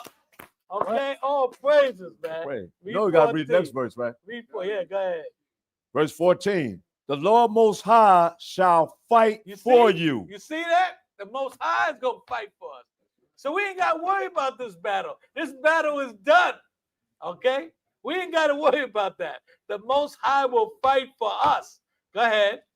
And ye shall hold your peace. Keep your mouth shut. Keep your mouth shut. Okay? It's the last scripture before we leave. Psalms 37 and 4. The Most High going to do battle for us, man. We're going to watch that salvation, man. How you going to bring this man down in 1 hour. And that's gonna be glorious to watch, man. That's gonna be glorious to see, man. The book of Yeah. Psalms. So we ain't gonna fight you, white man. The Most High is gonna do battle with you. Hallelujah. The book of Psalms, chapter 37, verse 4. Delight yourself also in the Lord Most High. Delight yourself in this word, man. That's what's gonna get you through it. These next trying days, delight yourself. Find your way in these words to keep your strength up. Go ahead. And he shall give thee the desires of your heart. of thine The heart. desire of your heart. With that, I want to say shalom. Shalom. Shabbat Wow. shalom. That's Shabbat my shalom. class. And Deep. I hope you guys got something out of it. Yeah. What? And I didn't mean to go this long, but I have to say, Spirit. it Spirit. was getting good to me. Yeah. You know. All praise. I know you shut down. Can we read verse 5? Yeah, go ahead. Sure. We're still up. We're still up. Read verse 5. Yep. The book of Psalms, chapter 37, verse 5. Commit thy way unto the Lord Most High. Commit. Say submit. Commit. Yeah. Trust also in him, and he shall bring it to pass. Hallelujah. Yeah, real for real. The Most High. Go ahead, buddy. I love it. I love it. Wisdom of Solomon, chapter 5. He said, then shall the righteous man stand in great boldness. Verse 1. Then shall the righteous man stand in great boldness before the face of such as have afflicted him. Yeah, you see, we're going to stand there and we're going to see this, man. We're going to see this thing. Okay, go ahead. And made no account of his labor. When they see it, they shall be troubled with terrible fear, and shall be amazed at the strangeness of his salvation, so far beyond all that they look for. Right, because they ain't gonna believe how we gonna be delivered out Now, of it. that's what it was. Okay, they not gonna believe it.